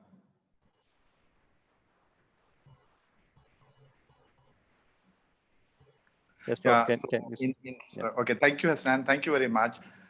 So in summary, it sounds little illogical to have bedside teaching online, but we have made it possible because the students' feedback has been so encouraging that they wanted more and more such sessions. And I have to combine 2 groups because it's a beauty here that the 2 groups can be combined in online. In normal bedside teaching, you cannot afford to have more than 6 to 8. That is MQA, our Malaysian qualification agency's recommendations also. But here online, you can take more, as long as on chat box, you can monitor their interaction. TBL is an appropriate teaching and learning model, which can easily be transformed onto online, and a scratch card and all with little innovation. We have practices, it's workable. VMC, we have seen, we have this one available resource for the students where faculty is invited to submit their cases, their scenario-based cases, and it's converted to for student learning in a format the way students can learn. Thank you very much, Helen, and sorry for the lot of disturbance during this. Thank you very much. I'm done.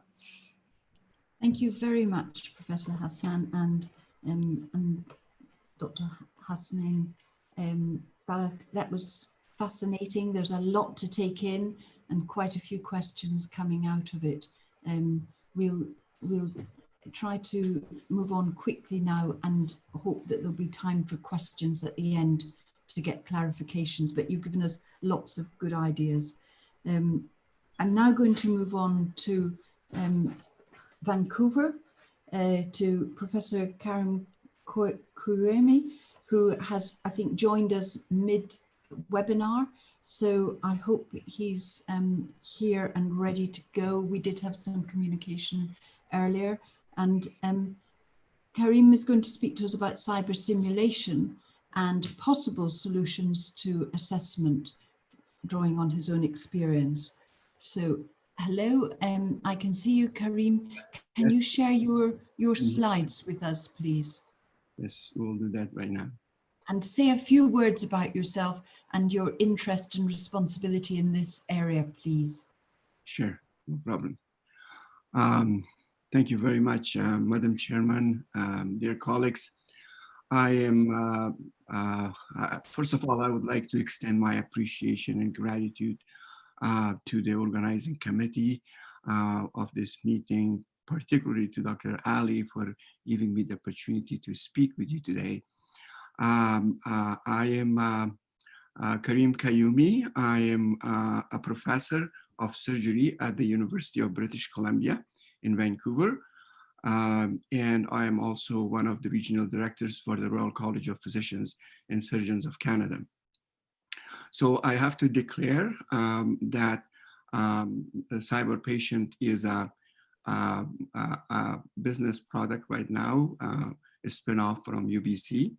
And I am the inventor and the CEO of Cyber Patient Product, which is called Interactive Health International. So I think the amount of time that is given to me, it will be very difficult to touch all sides of cyber patient, but I will try to be on a very high level, very brief about it. And if somebody has question, you can go ahead and ask me.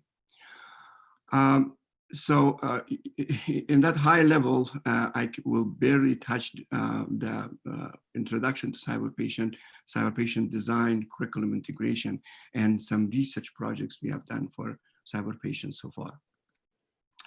So we all perhaps know as pedagogues and medical educators that there is a huge gap between theory and practice of medicine.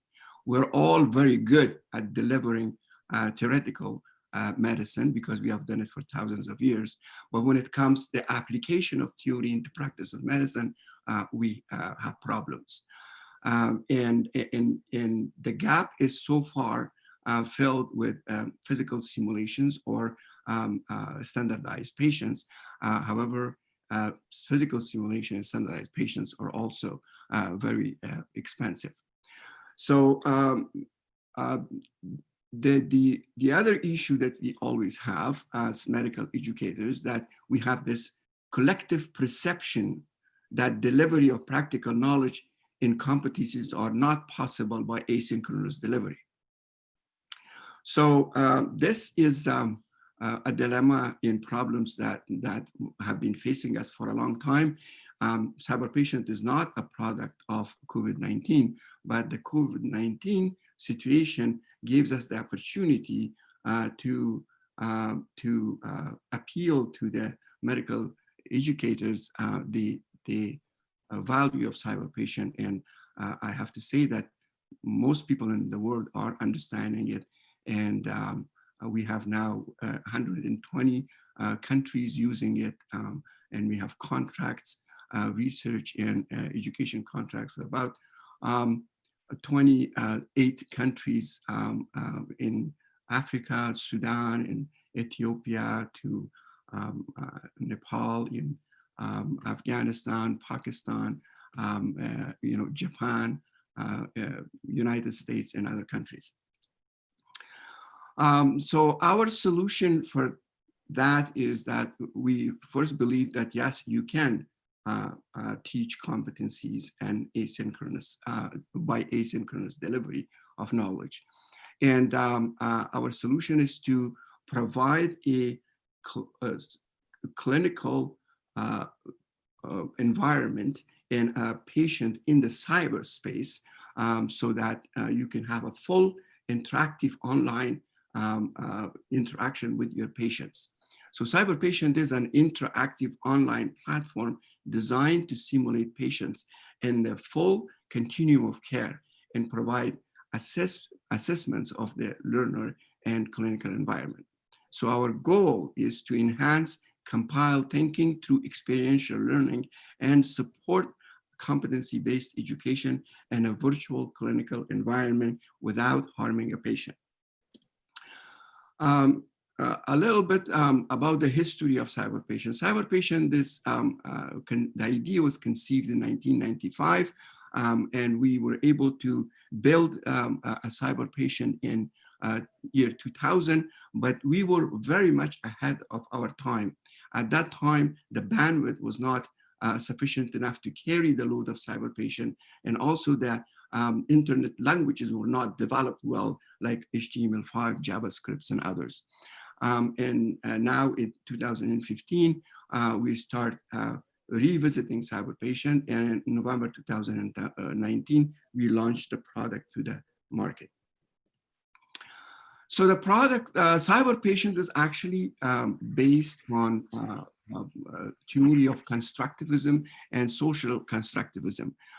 As Piaget said, learning is secondary to, independent upon, progressive reorganization of cognitive function.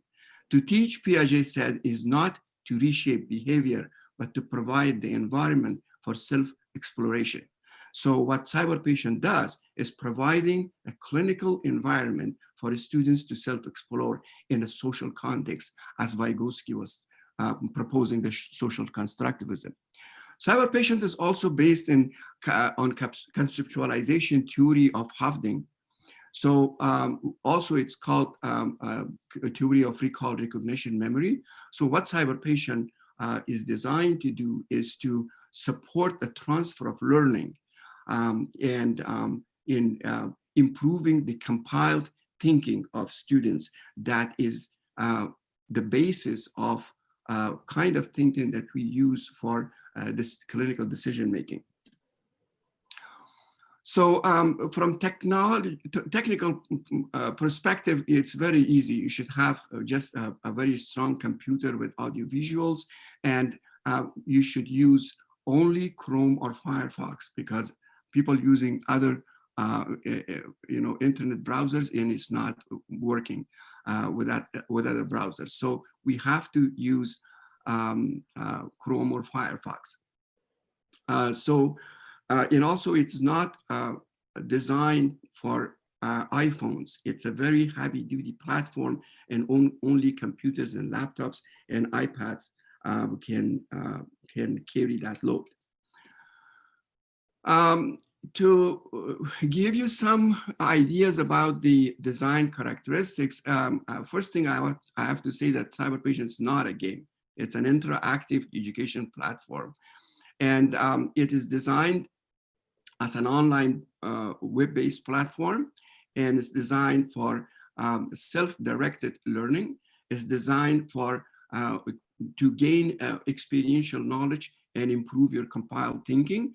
And it's designed to provide machine assessment feedback for all the cases to the students and to professors.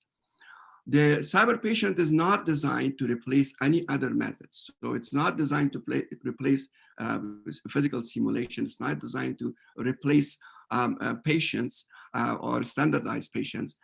It's an additional method to enrich the educational environment. And it's it is not designed to enhance theoretical knowledge. So students should have, with good theoretical background, come into CyberPatient to use CyberPatient. It's like a real clinical virtual environment. So CyberPatient is also designed in 4 different levels. So the level 1 is having the looking into the history taking skills. Level 2 is looking into physical examination. Level 3 is looking into decision making, critical thinking, diagnosis and management of the patient. So level 1 in level 4 is exactly like level 3, but level 3 and 4 both are based on 3 mistake rules. So in level 3, if the student makes 3 mistakes, the system would allow to go ahead with treatment of the patient, but then affects the score of the students in the end. But the level 4 is designed for internship. Therefore, it's expected from the students to know better. So if he does 3 mistakes, then the system shuts down on the student. So cyber patient can be integrated into any part of the curriculum. People have used cyber patient for CBL, PBL, group discussions, for pre-clerkship and clerkship rotations, and also it has been used for internship. So with cyber patient also, you can do assessment. You can use cyber patient for as a prerequisite to an examination or formative assessment, and also can be part of a summative assessment. But more importantly, I think I have to emphasize that for formative assessment, it's an outstanding tool, because the professor can have continuously monitoring the progress of the student and can give feedback at any time with the student. When I do formative assessment in feedback to a group of students, I will be able to do in one rotation only once in the middle of rotation. But here, a teacher can do every week an assessment of the students, or every day even, and give feedback to the student. Of course, as such, cyber patient will have benefits to students, improving their knowledge, skills, decision-making abilities. It will have benefit also to the faculty members. It reduces stress from the faculty member. It improves the efficiency of the teaching process and so on. But it also has a lot of benefits to the educational institution. And the most important one would be is that reduce the cost of medical education very much. And of course, it would benefit the system, because the more students will go through cyber patient and in practice their medical knowledge in cyberspace and learn from their errors, less errors they will make in the clinics and a hospital, which would cost, as we all know, a lot for our system. And as a whole, it would, with patient safety, it would help the whole society. Now, we do have done a lot of good research on this. The first research we have done was in year 2004 with our Japanese colleagues in 2 universities in Kochi and Jichi in Japan. And we published that in the Journal of British Medical Education. And you have the reference there. So we have a few other publications after that with cyber patient. We call it 1.0. But with cyber patient 2.0 that we have present, we just completed a research where we compared the cyber patient with SPs, with standardized patients, and in history taking. And it is just being published in the Journal of Creative Education, and perhaps in June issue, within a week or so, it will be out. And I'll be more than happy to provide that through Ali to the whole constituency or the people who are present here. So we have also research projects completed in Kazan State Medical University in Russia. They have also completed a survey from a group of 60 students who have used cyber patient during the whole semester of COVID-19. And the results are outstanding. We're preparing that for publication very soon. We have also finished 2 studies in Afghanistan in 2 universities that are under publication. We finished a study in Japan with Kochi Medical School, again, also under publication, and we are planning one in Ethiopia and one in Sudan. So cyber patient provide a huge opportunity for professors in universities to do a lot of educational research, looking into efficacy, cost effectiveness, reliability, comparison with different methods, and so on and so forth. I know that my time is very little, so I'm sticking to that time table that you have given to me. So in summary, I can say that a cyber patient is an interactive online simulation platform that simulates the continuum of care, not a point of care, but the continuum of care.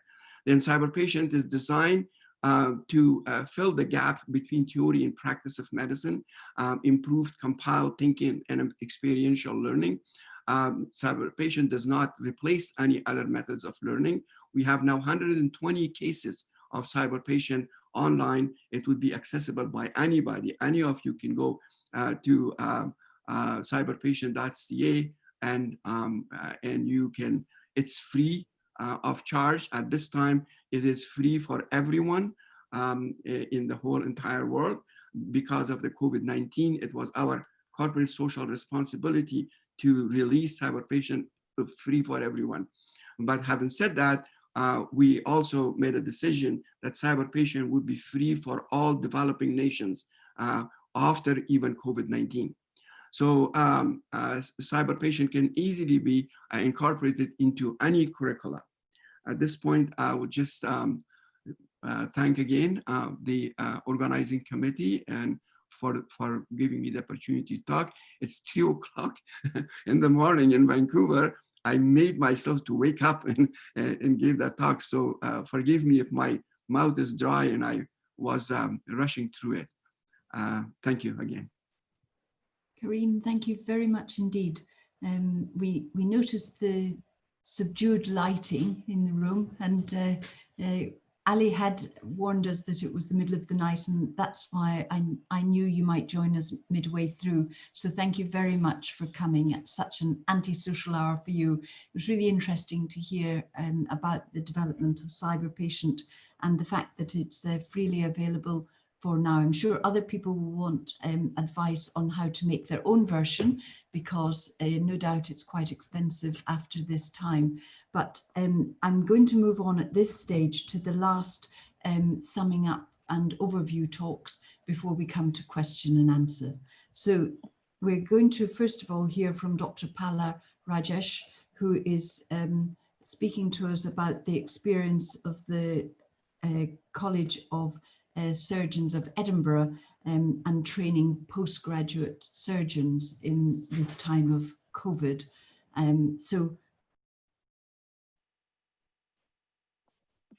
Oh, I've just realized, sorry, that I had my mute on, and I was just saying thank you very much to... No, we could hear, we could hear. Oh, you could hear? Yeah. So somebody unmuted me. Thank you. No, we could hear you, Helen. Thank you very much. Well, that's good, because it looked like I was on mute. So we'll turn now to Dr. Rajesh for the perspective from the Royal College of Surgeons of Edinburgh. Thank you. Thank you very much, Helen. I'm Pala Rajesh, the Vice President of the Royal College of Surgeons of Edinburgh, a consultant cardiothoracic surgeon from Birmingham, United Kingdom. I would like to thank Helen Cameron, Liz Grant, and Ali Mehdi for giving me this opportunity to speak today about medical education. The Royal College of Surgeons of Edinburgh have been involved in medical education since 1505. So we have over about 500 years of experience. And over the years, the way that people were taught by the bedside, by making mistakes, have all evolved to the current stage.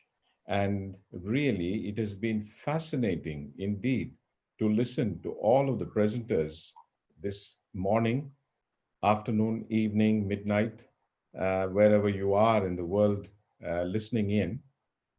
And what I would like to say is that what we need to do in the world today, because of this unprecedented crisis, is to learn, collaborate, and cooperate for the safety of our patients. I would like to sum up in 5 minutes about the way that we have looked at this problem currently and how we think that this near normal is going to become the norm for the future of training surgeons in our environment. Due to the COVID crisis, we had to carry out remobilization of the trainee workforce. The rotations in which they were undergoing in various deaneries in the United Kingdom had to be paused. They had to be redeployed, and redeployment was at the front line. They had to do things that they were not comfortable with, but had to learn fairly quickly to help in the front line. Some of them were out on what we call in the United Kingdom as out of program experience.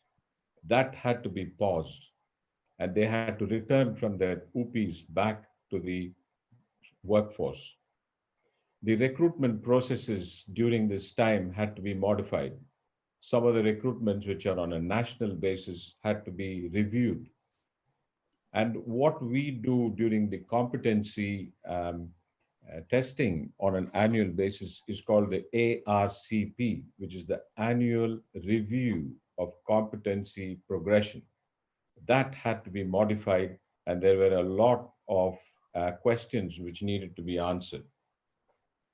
So all of these issues were put to the Trainees Committee of the College of Surgeons of Edinburgh, and we ran some webinars to look at how each of these areas can be addressed. The examinations had to be stopped. We had to look at how we can deliver the examination process. We had to stop not just the domestic examinations, but also the international examinations, which we run on behalf of a variety of partner organizations across the world. We had to develop education strategies, which included a webinar almost on a weekly basis. We had webinars for undergraduates. We had webinars for postgraduates, and also on webinars for the general usage of both the fellows and the members of the college. So currently, what is going on? We had to reverse the redeployment.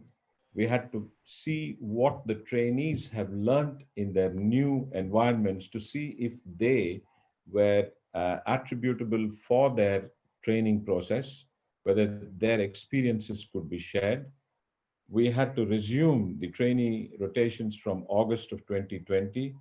We had to recommence the workplace training with workplace-based assessments, competency progressions, direct observation of procedural skills. And we had to see how the education can now be delivered online with simulation. We've heard such excellent presentations currently, and we have had the opportunity to put some of those platforms in progress in the college. We have had extensive experience with what we call a surgery online, along with the University of Edinburgh. And this has been the brainchild of one of our ex-council members, Professor, Professor Garden, who pioneered all of this. So at the present time, what do we perceive as risks of medical education? Is there going to be a decrease in the workload experience, which the trainees have encountered in the last 3 months? Is there going to be some recovery expectations in the catch-up phase? How are we going to deal with this? The recuperation of missing competencies with mandatory courses, especially in the surgical specialties. We are a craft specialty, so we need to make sure that we do have some amount of patient contact. We cannot simulate everything in surgery. We've got to make sure that there is patient contact. We've got to have some amount of restoration of the college examinations, and we believe that we will be in a position to recommence the MRCS examinations in October of this year, and the JCIE, which is the FRCS examinations in November, possibly December. And all of this is extremely fluid. We have no idea whether we will have a second spike. The way that some of us are behaving at the present time in the United Kingdom on the beaches is quite worrying, and we may hit a second spike. So these are all the trials, tribulations, and challenges that we have faced.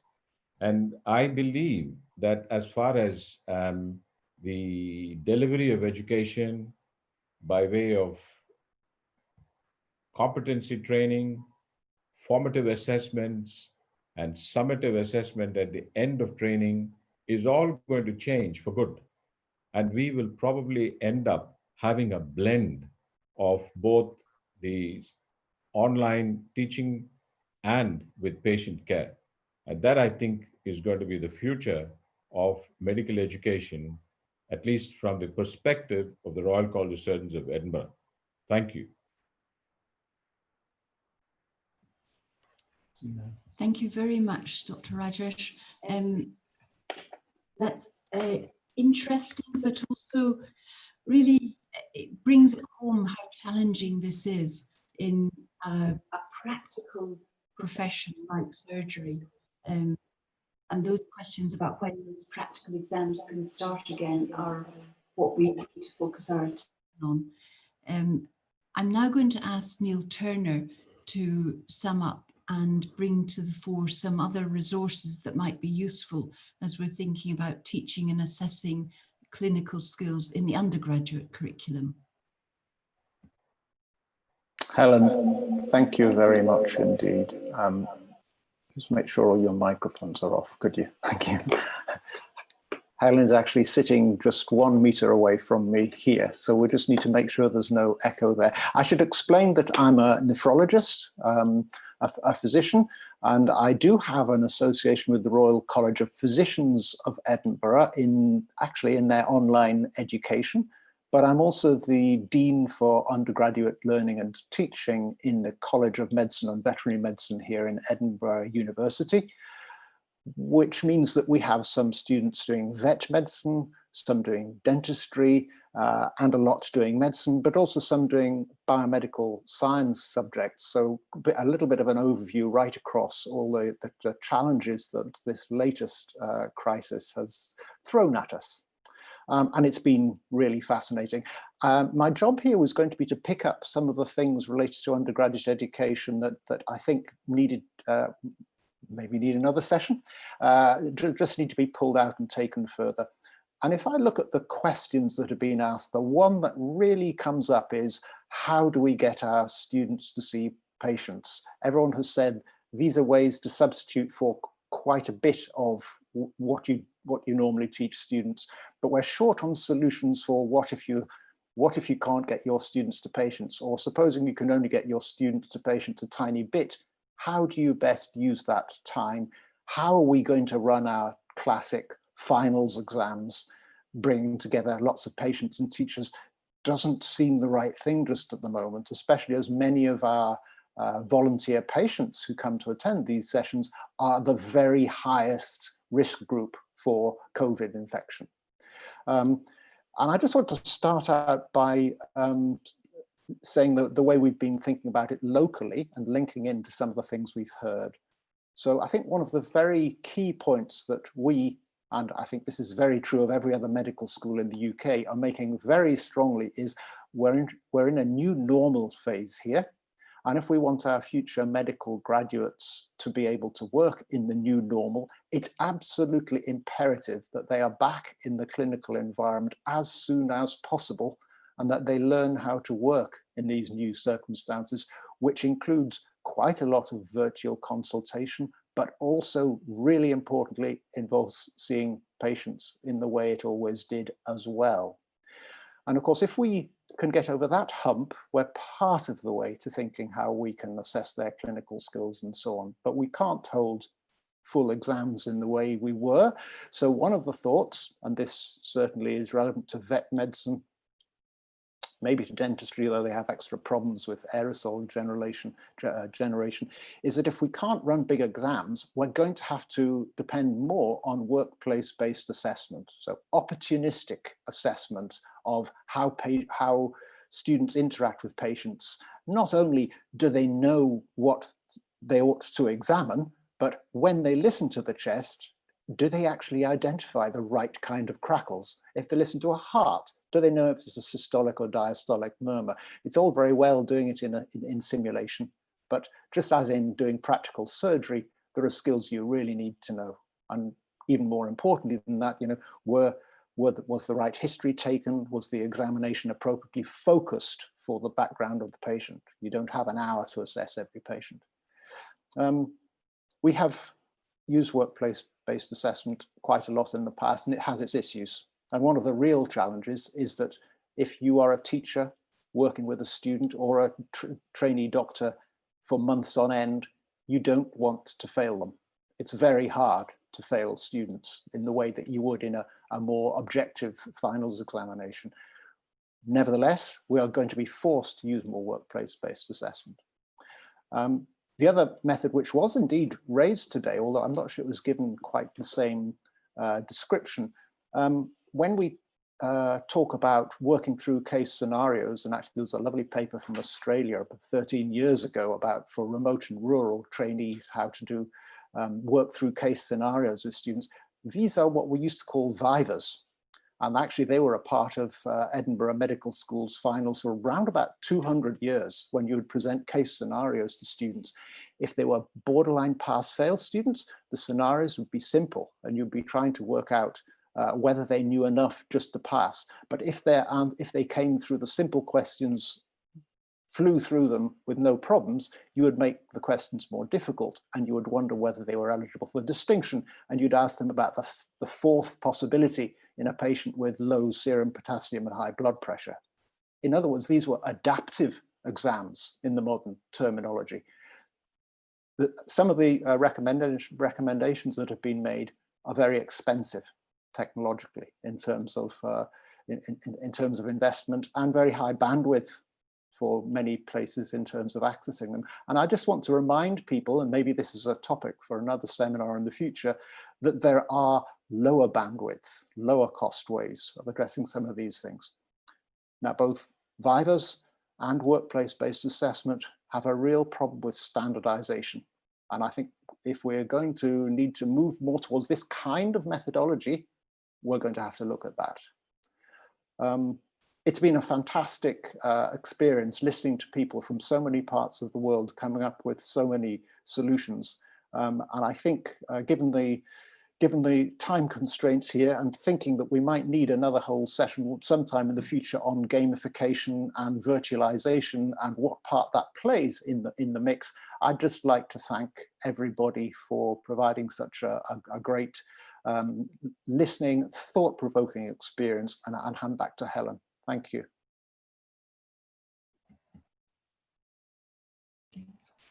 Okay, thank you very much, Neil and Pala, for those roundup thoughts.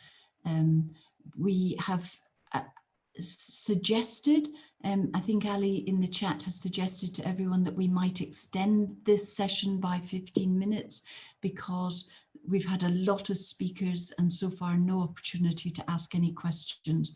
And I'm sure there's a lot of people who want to ask some questions.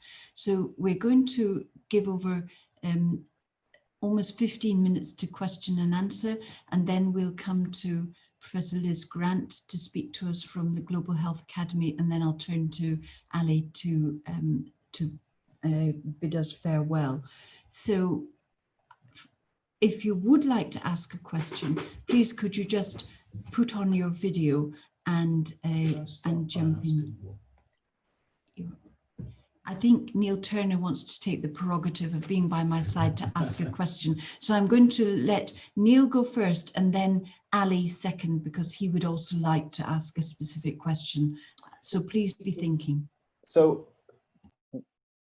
one of the really important issues that came up is around the question of videoing consultations or videoing inpatients, and I didn't include that in what I just said. The whole issue of doing remote consultations, and I'm hoping that Dr. Mehdi is going to tell us how he does a remote assessment of the locomotor system. This is going to be a part of the new normal. It's not something we currently teach our students, but maybe we will need to include it in our curricula.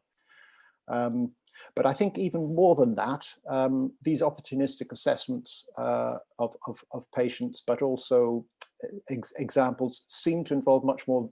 Potentially, you could set up a video camera and record an interaction with a patient and show it to your teacher. This will throw up a huge load of issues around privacy and consent and so on. And again, I think they're a subject for another meeting, but there are one more way in which we can actually see what students, trainees do in clinical interactions without needing to set up a whole exam. Just going to stop there. And if you've got thoughts about how easy it is that for you, very welcome. Well, thank you very much, Neil. My question was exactly on. Neil. Ali, would you like to ask a question or contribute, please? I'd like to throw a question based on exactly what Neil was talking about. So I have been doing a lot of video consulting recently, and it takes a different set of skills. So the question really was, in this new normal, when we accept that there's going to be a paradigm shift towards video consulting. Ali, we can't actually hear you, or at least I can't hear you. You've switched to sound. Clear, loud and clear for us, for me at least.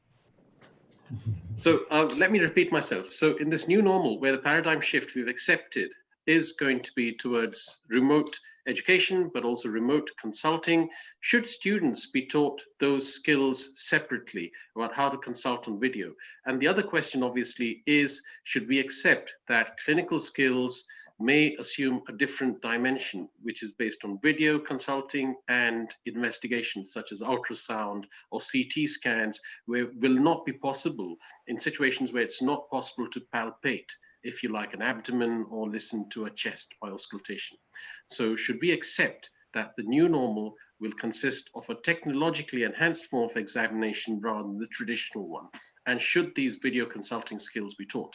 Because again, I find myself having to demonstrate to patients to lift their arm up or lift their leg, move away from a distance, listen to them a lot, and try and understand what their problem is. So that is the practical reality I'm facing.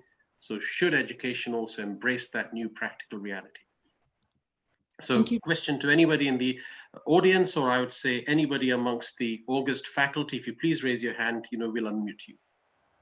Thank you very much, Ali. That's a good trigger, because I think we do need to think more about how we actually assess the psychomotor skills rather than the cognitive clinical skills. So would anyone like to follow on Ali's comment and question? I think, yes, Dr. Malik, please. Thank you very much. I just want to share some discussion which we had in our medical school. You see, the question that do we really need to teach clinical skills to our students at this stage? Because most of the thing, for example, if you are talking about cardiac murmurs, you are straight away go for echocardiography, or you want to, let's say most of the obstetric and gynecology would be done by ultrasound. Abdominal structures can be examined by ultrasound as well. I'm not saying that clinical skills are not important. Touching the patient is very important, but some of the things like now we are not using sphygmanometer anymore. We are using electronic methods. We are not using traditional thermometer, right? So many things have changed. And I think this is the right time to think that the teaching of clinical skills, what should be the limit and up to what extent. Now, I know that cardiac sounds are very important, but for making a diagnosis, you always go for echocardiography. or other investigations. So I think point raised by Ali Mehdi is very important, that at this stage we might have to look into that what are the clinical skills which are pertinent, which everybody, of course, you want to feel for lymph nodes. Yes, you want to touch the patient and give some advice. That's fine, but there would be number of clinical skills which probably may be replaced by technology. Thank you.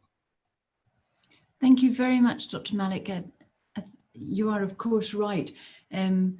And Ali was prompting us to think how our skills are changing. And so we've almost got to go through the whole consultation and think, how are they each adapting in real life, in real clinical practice? And therefore, how should our assessment develop? And we should also think about how some of the skills are staying the same, and yet our assessment has to be adapted for now temporarily in the time of COVID. And I have put down a paper there, which is in MedEd Publish, which I think most people would be able to get to.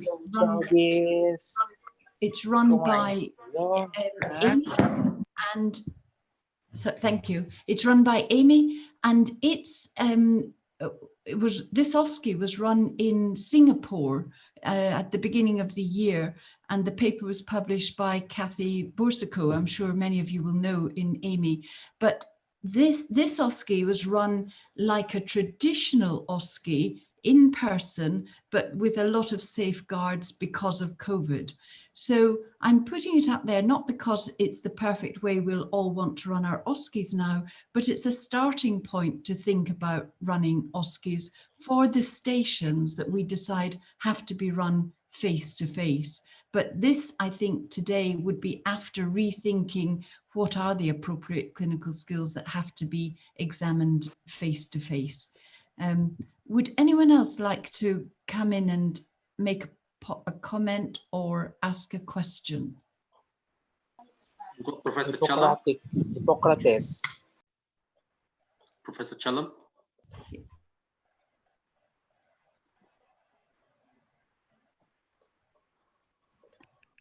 Yeah, Professor Chalam, please come in. Yes. Thank you, Dr. Al-Mehdi and all the dignitaries. So many stalwarts are talking. I don't want to waste much time. In the given time, I want to make only one or two comments. One of the first comment I wanted to make is that it is possible to teach all the skills, including cognitive, psychomotor, communicative, attitude, communication. Everything is possible to teach online and also possible to assess online. But only thing is, for that, we need to prepare our curriculum appropriately. See, what we are doing is suddenly we are trying to adapt to an emergency situation. But for example, if our college, we don't have much modules. If our curriculum is meant for online, I will prepare a lot of modules which include communication skills, which include attitude, which include the cognitive skills and problem solving skills. And also I'm going to include the physical skills like palpation of the abdomen. I can show them online, and also I can ask them to do online and also assess online whether they are doing correctly or not. Maybe on a manicure, but I can show them. So these all needs lot of planning, and our curriculum has to be modified and prepared accordingly, and we should go ahead. But what is happening now is that we are temporarily trying to do online, which I feel most of the curriculums are not meant for that, but still we are doing. That is a good thing we are trying to adopt. But I think we have to be prepared to modify our curriculum also, right? Thank you, sir. If we plan, we can do all the assessments and teaching of all the components in the online. Thank you. Thank you, Dr. Chalam. I'd like to come back. I think everyone agrees with you. It's just the time it's taking and the technology and adaptations to make it all work. And in a time where the clinical skills that we're using are actually changing. So it's not just looking at the old curriculum and adapting it, but looking at adapting clinical practice and knowing how to teach and assess that. But can I ask you a specific question, Dr. Challam, which is about, there's one thing to demonstrate to learners how to do things. How do we actually oversee and watch, observe, review, and encourage deliberate practice in the learners? How, particularly with respect to clinical examination skills and practical skills, these are the two really difficult areas. Yes, thank you. Thank you for the opportunity and the chance to explain this. I am a medical education. I have done a fellowship in international medical education, 5 miles, Springfield, Illinois. After doing 10 years, I have learned so many things on the way. Most recent my learning experience is that my son joined in Mayo Clinic, and what they have done there is, he was sitting with me in India, and they have sent a packet to him, and that suturing skill is supposed to learn online skill through a video which was provided by their institution. He has learned that, and what he is supposed to do is put it at a tray and do that suturing under a camera by this laptop, upload it to their website, and immediately in 24 hours he used to get feedback. See, your knot tying was not tight, your second knot was not correct, first knot was correct, but second knot not was correct. So in that way, one skill was learned and it was assessed also. And he was told like that. And he started, his residency starts in July, but whole of 1 month May, he was busy tying the knots at home and tying the balloons. He used to fill up the balloon, tie it with knot, with a hand knot. He is supposed to put it reverse like this and show that there is no leak of water. This has been done online. So if we start off thinking and planning, I think we can plan a lot of things. I know that patient cannot be replaced. Patient cannot be replaced by online teaching, but we can do a lot of things. Thank you. Thank you, Dr. Challam.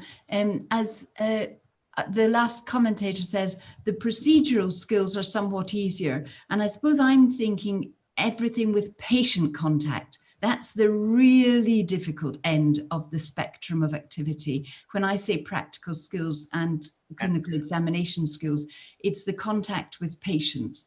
And that's a particularly difficult ethical issue at the moment. How much should we involve simulated patients or patients in education where every interaction brings some risk? Would anyone else like to contribute? Can I say, Prof, something? Yes, please do. Okay, I'm Dr. Arshad. I'm Professor of Orthopedics at IMU Malaysia. So I just want to share my experience of how we are thinking of providing the clinical skill to our students. Say, in a simulation lab, we have a very well-established simulation lab, and we are thinking of a synchronous session in which the students have a chance to ask directly. For example, I'm an orthopedic surgeon, so I'll be demonstrating on the mannequin open fracture. A mollage will be formed. Mollage we have been doing directly, but now we will do all online. And then I will be in the fracture femur, and patient is oozing blood. So I will be demonstrating to them the initial wound cleaning and the bandage and application of the Thomas splint. And students are free to ask questions live because it's a live session. So it's another way of conveying the skill as a synchronous lecture. Thank you. We've got Mr. Rajesh. Can I say something, Helen? Yes. Yes, please go ahead. Okay.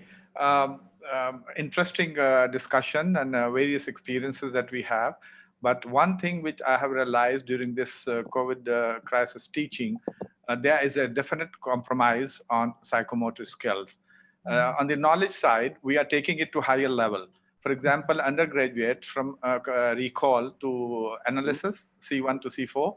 Now we are recommending that the faculty should develop their instruction as well as the assessment to the next level. So considering evaluation and creation maybe, right? But on the other side, if you look at the Miller's pyramid, demonstration is difficult. Does work progress hardly possible? So in that situation, probably we have to have a compromise and we have to take our level little lower to the know-how level. So we can show them the exhibits, because recently I have an experience with the School of Dentistry where they are going for the integrated OSCE. In that OSCE, they will use a patient simulated patient whose student are going to interview. And then some of the exhibits shown to them would be on examination, for example, tooth or the throat or the palate examination. And then they will be asked, what is this? And all, I mean, a lesion or whatever. So that will be at know-how level. So there's a definite where the cognitive skills has to be a high order thinking in terms of teaching and assessment. The psychomotor skill, there is always a compromise more towards a demonstration to know-how level maybe. But that still can be conducted to having those exhibits that one may show and ask questions, them to explain.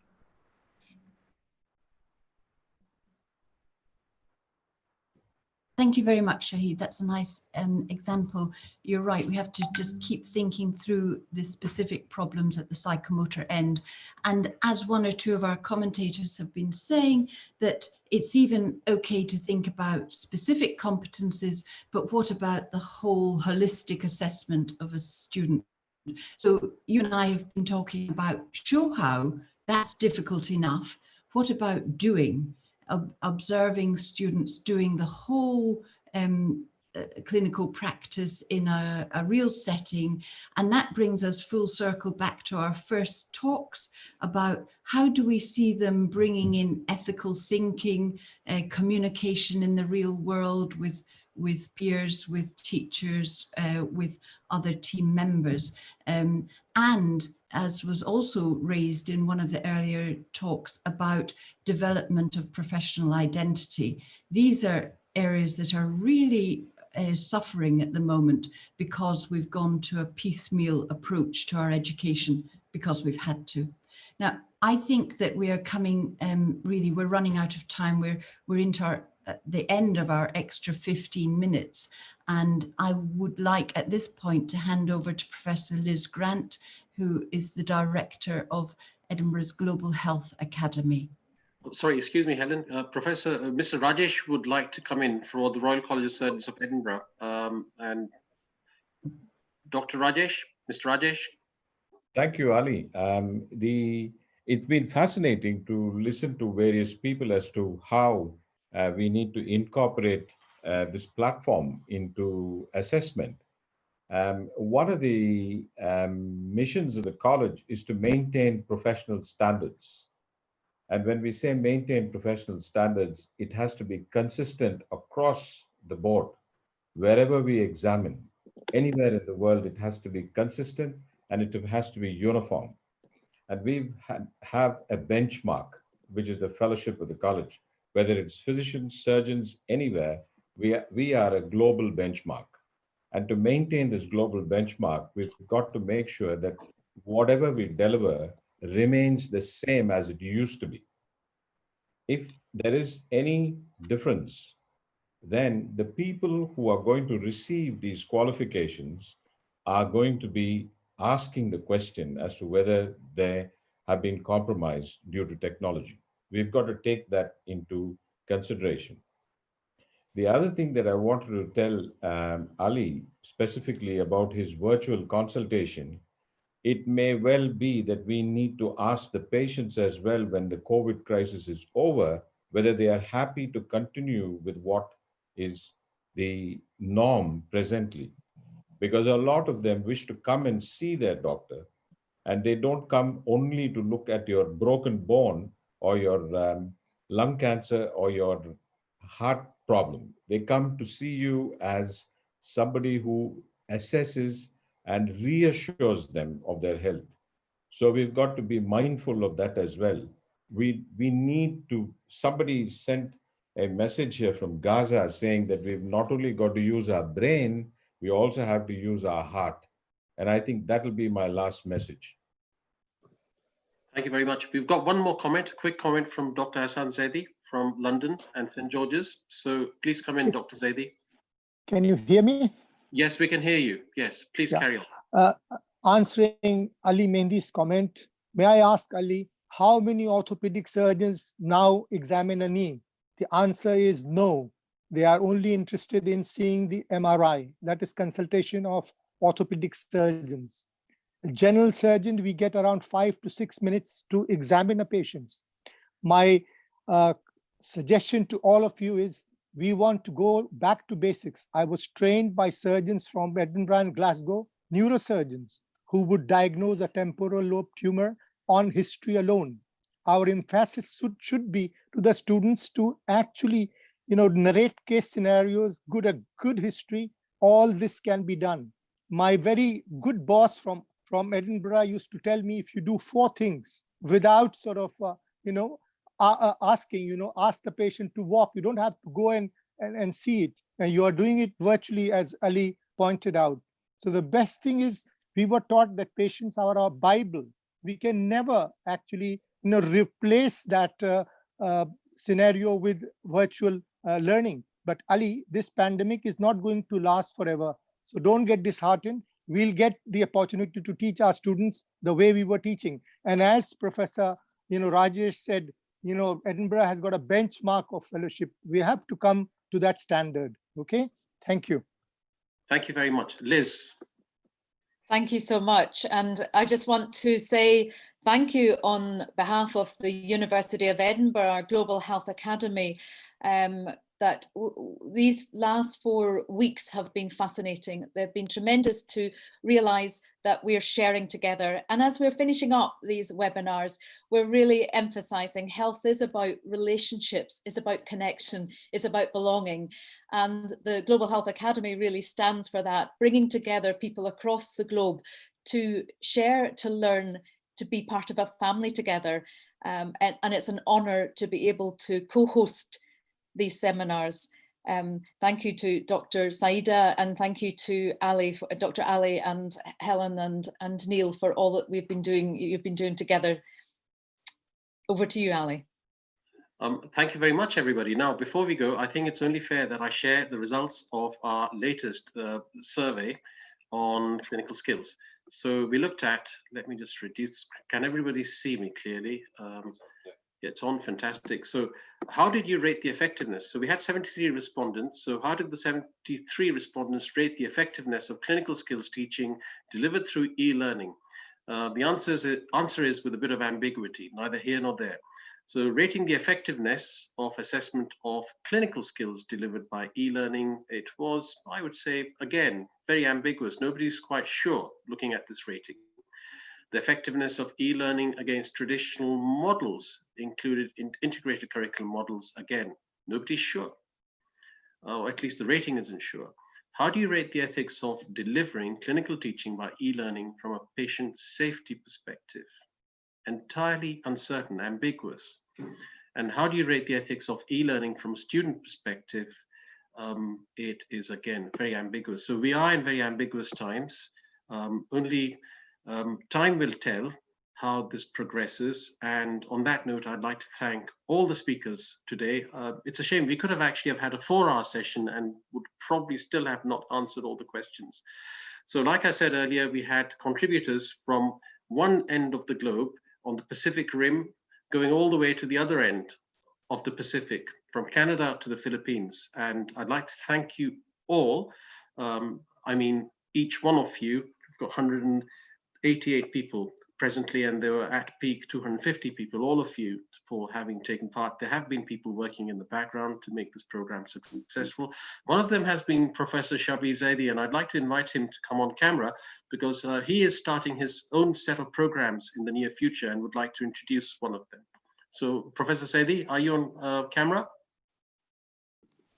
I am now. Yes, perfect. So do you want to screen share? I sent you a slide. Maybe if you can show that slide. It's only one slide. I'm afraid I can't because it's on WhatsApp. So okay. Anyway, let's see if I can. I don't know. Maybe Moshe, can you share the slides? Is there somebody? Moshe, well, can I say that you could just say that you're starting a program? So, Right. So I'll just say that we started this program about 3 months ago when Ali and I got together and we said that this may be a good time to start e-learning program. And on behalf of Sadiq International University, I'm grateful to Ali Mehdi to have hosted these programs, and the University of Edinburgh and Neil Turner and Liz Grant and all the other people who have contributed immensely. It has been a wonderful experience. It's been wonderful. 4 weeks of intense pleasure of learning from experts across the world.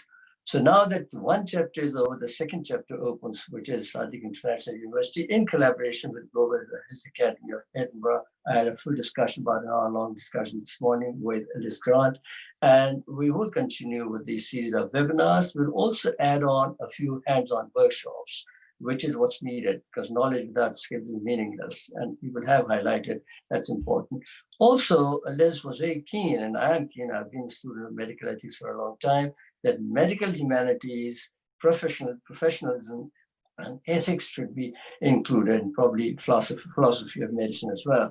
So there's a whole lot of series of webinars that start starting from 4th of July, that's the first webinar, and then we'll continue until September. So it'll be twice a month webinars, and once a month there'll be a hands-on workshop, which will be shared by experts from across the world.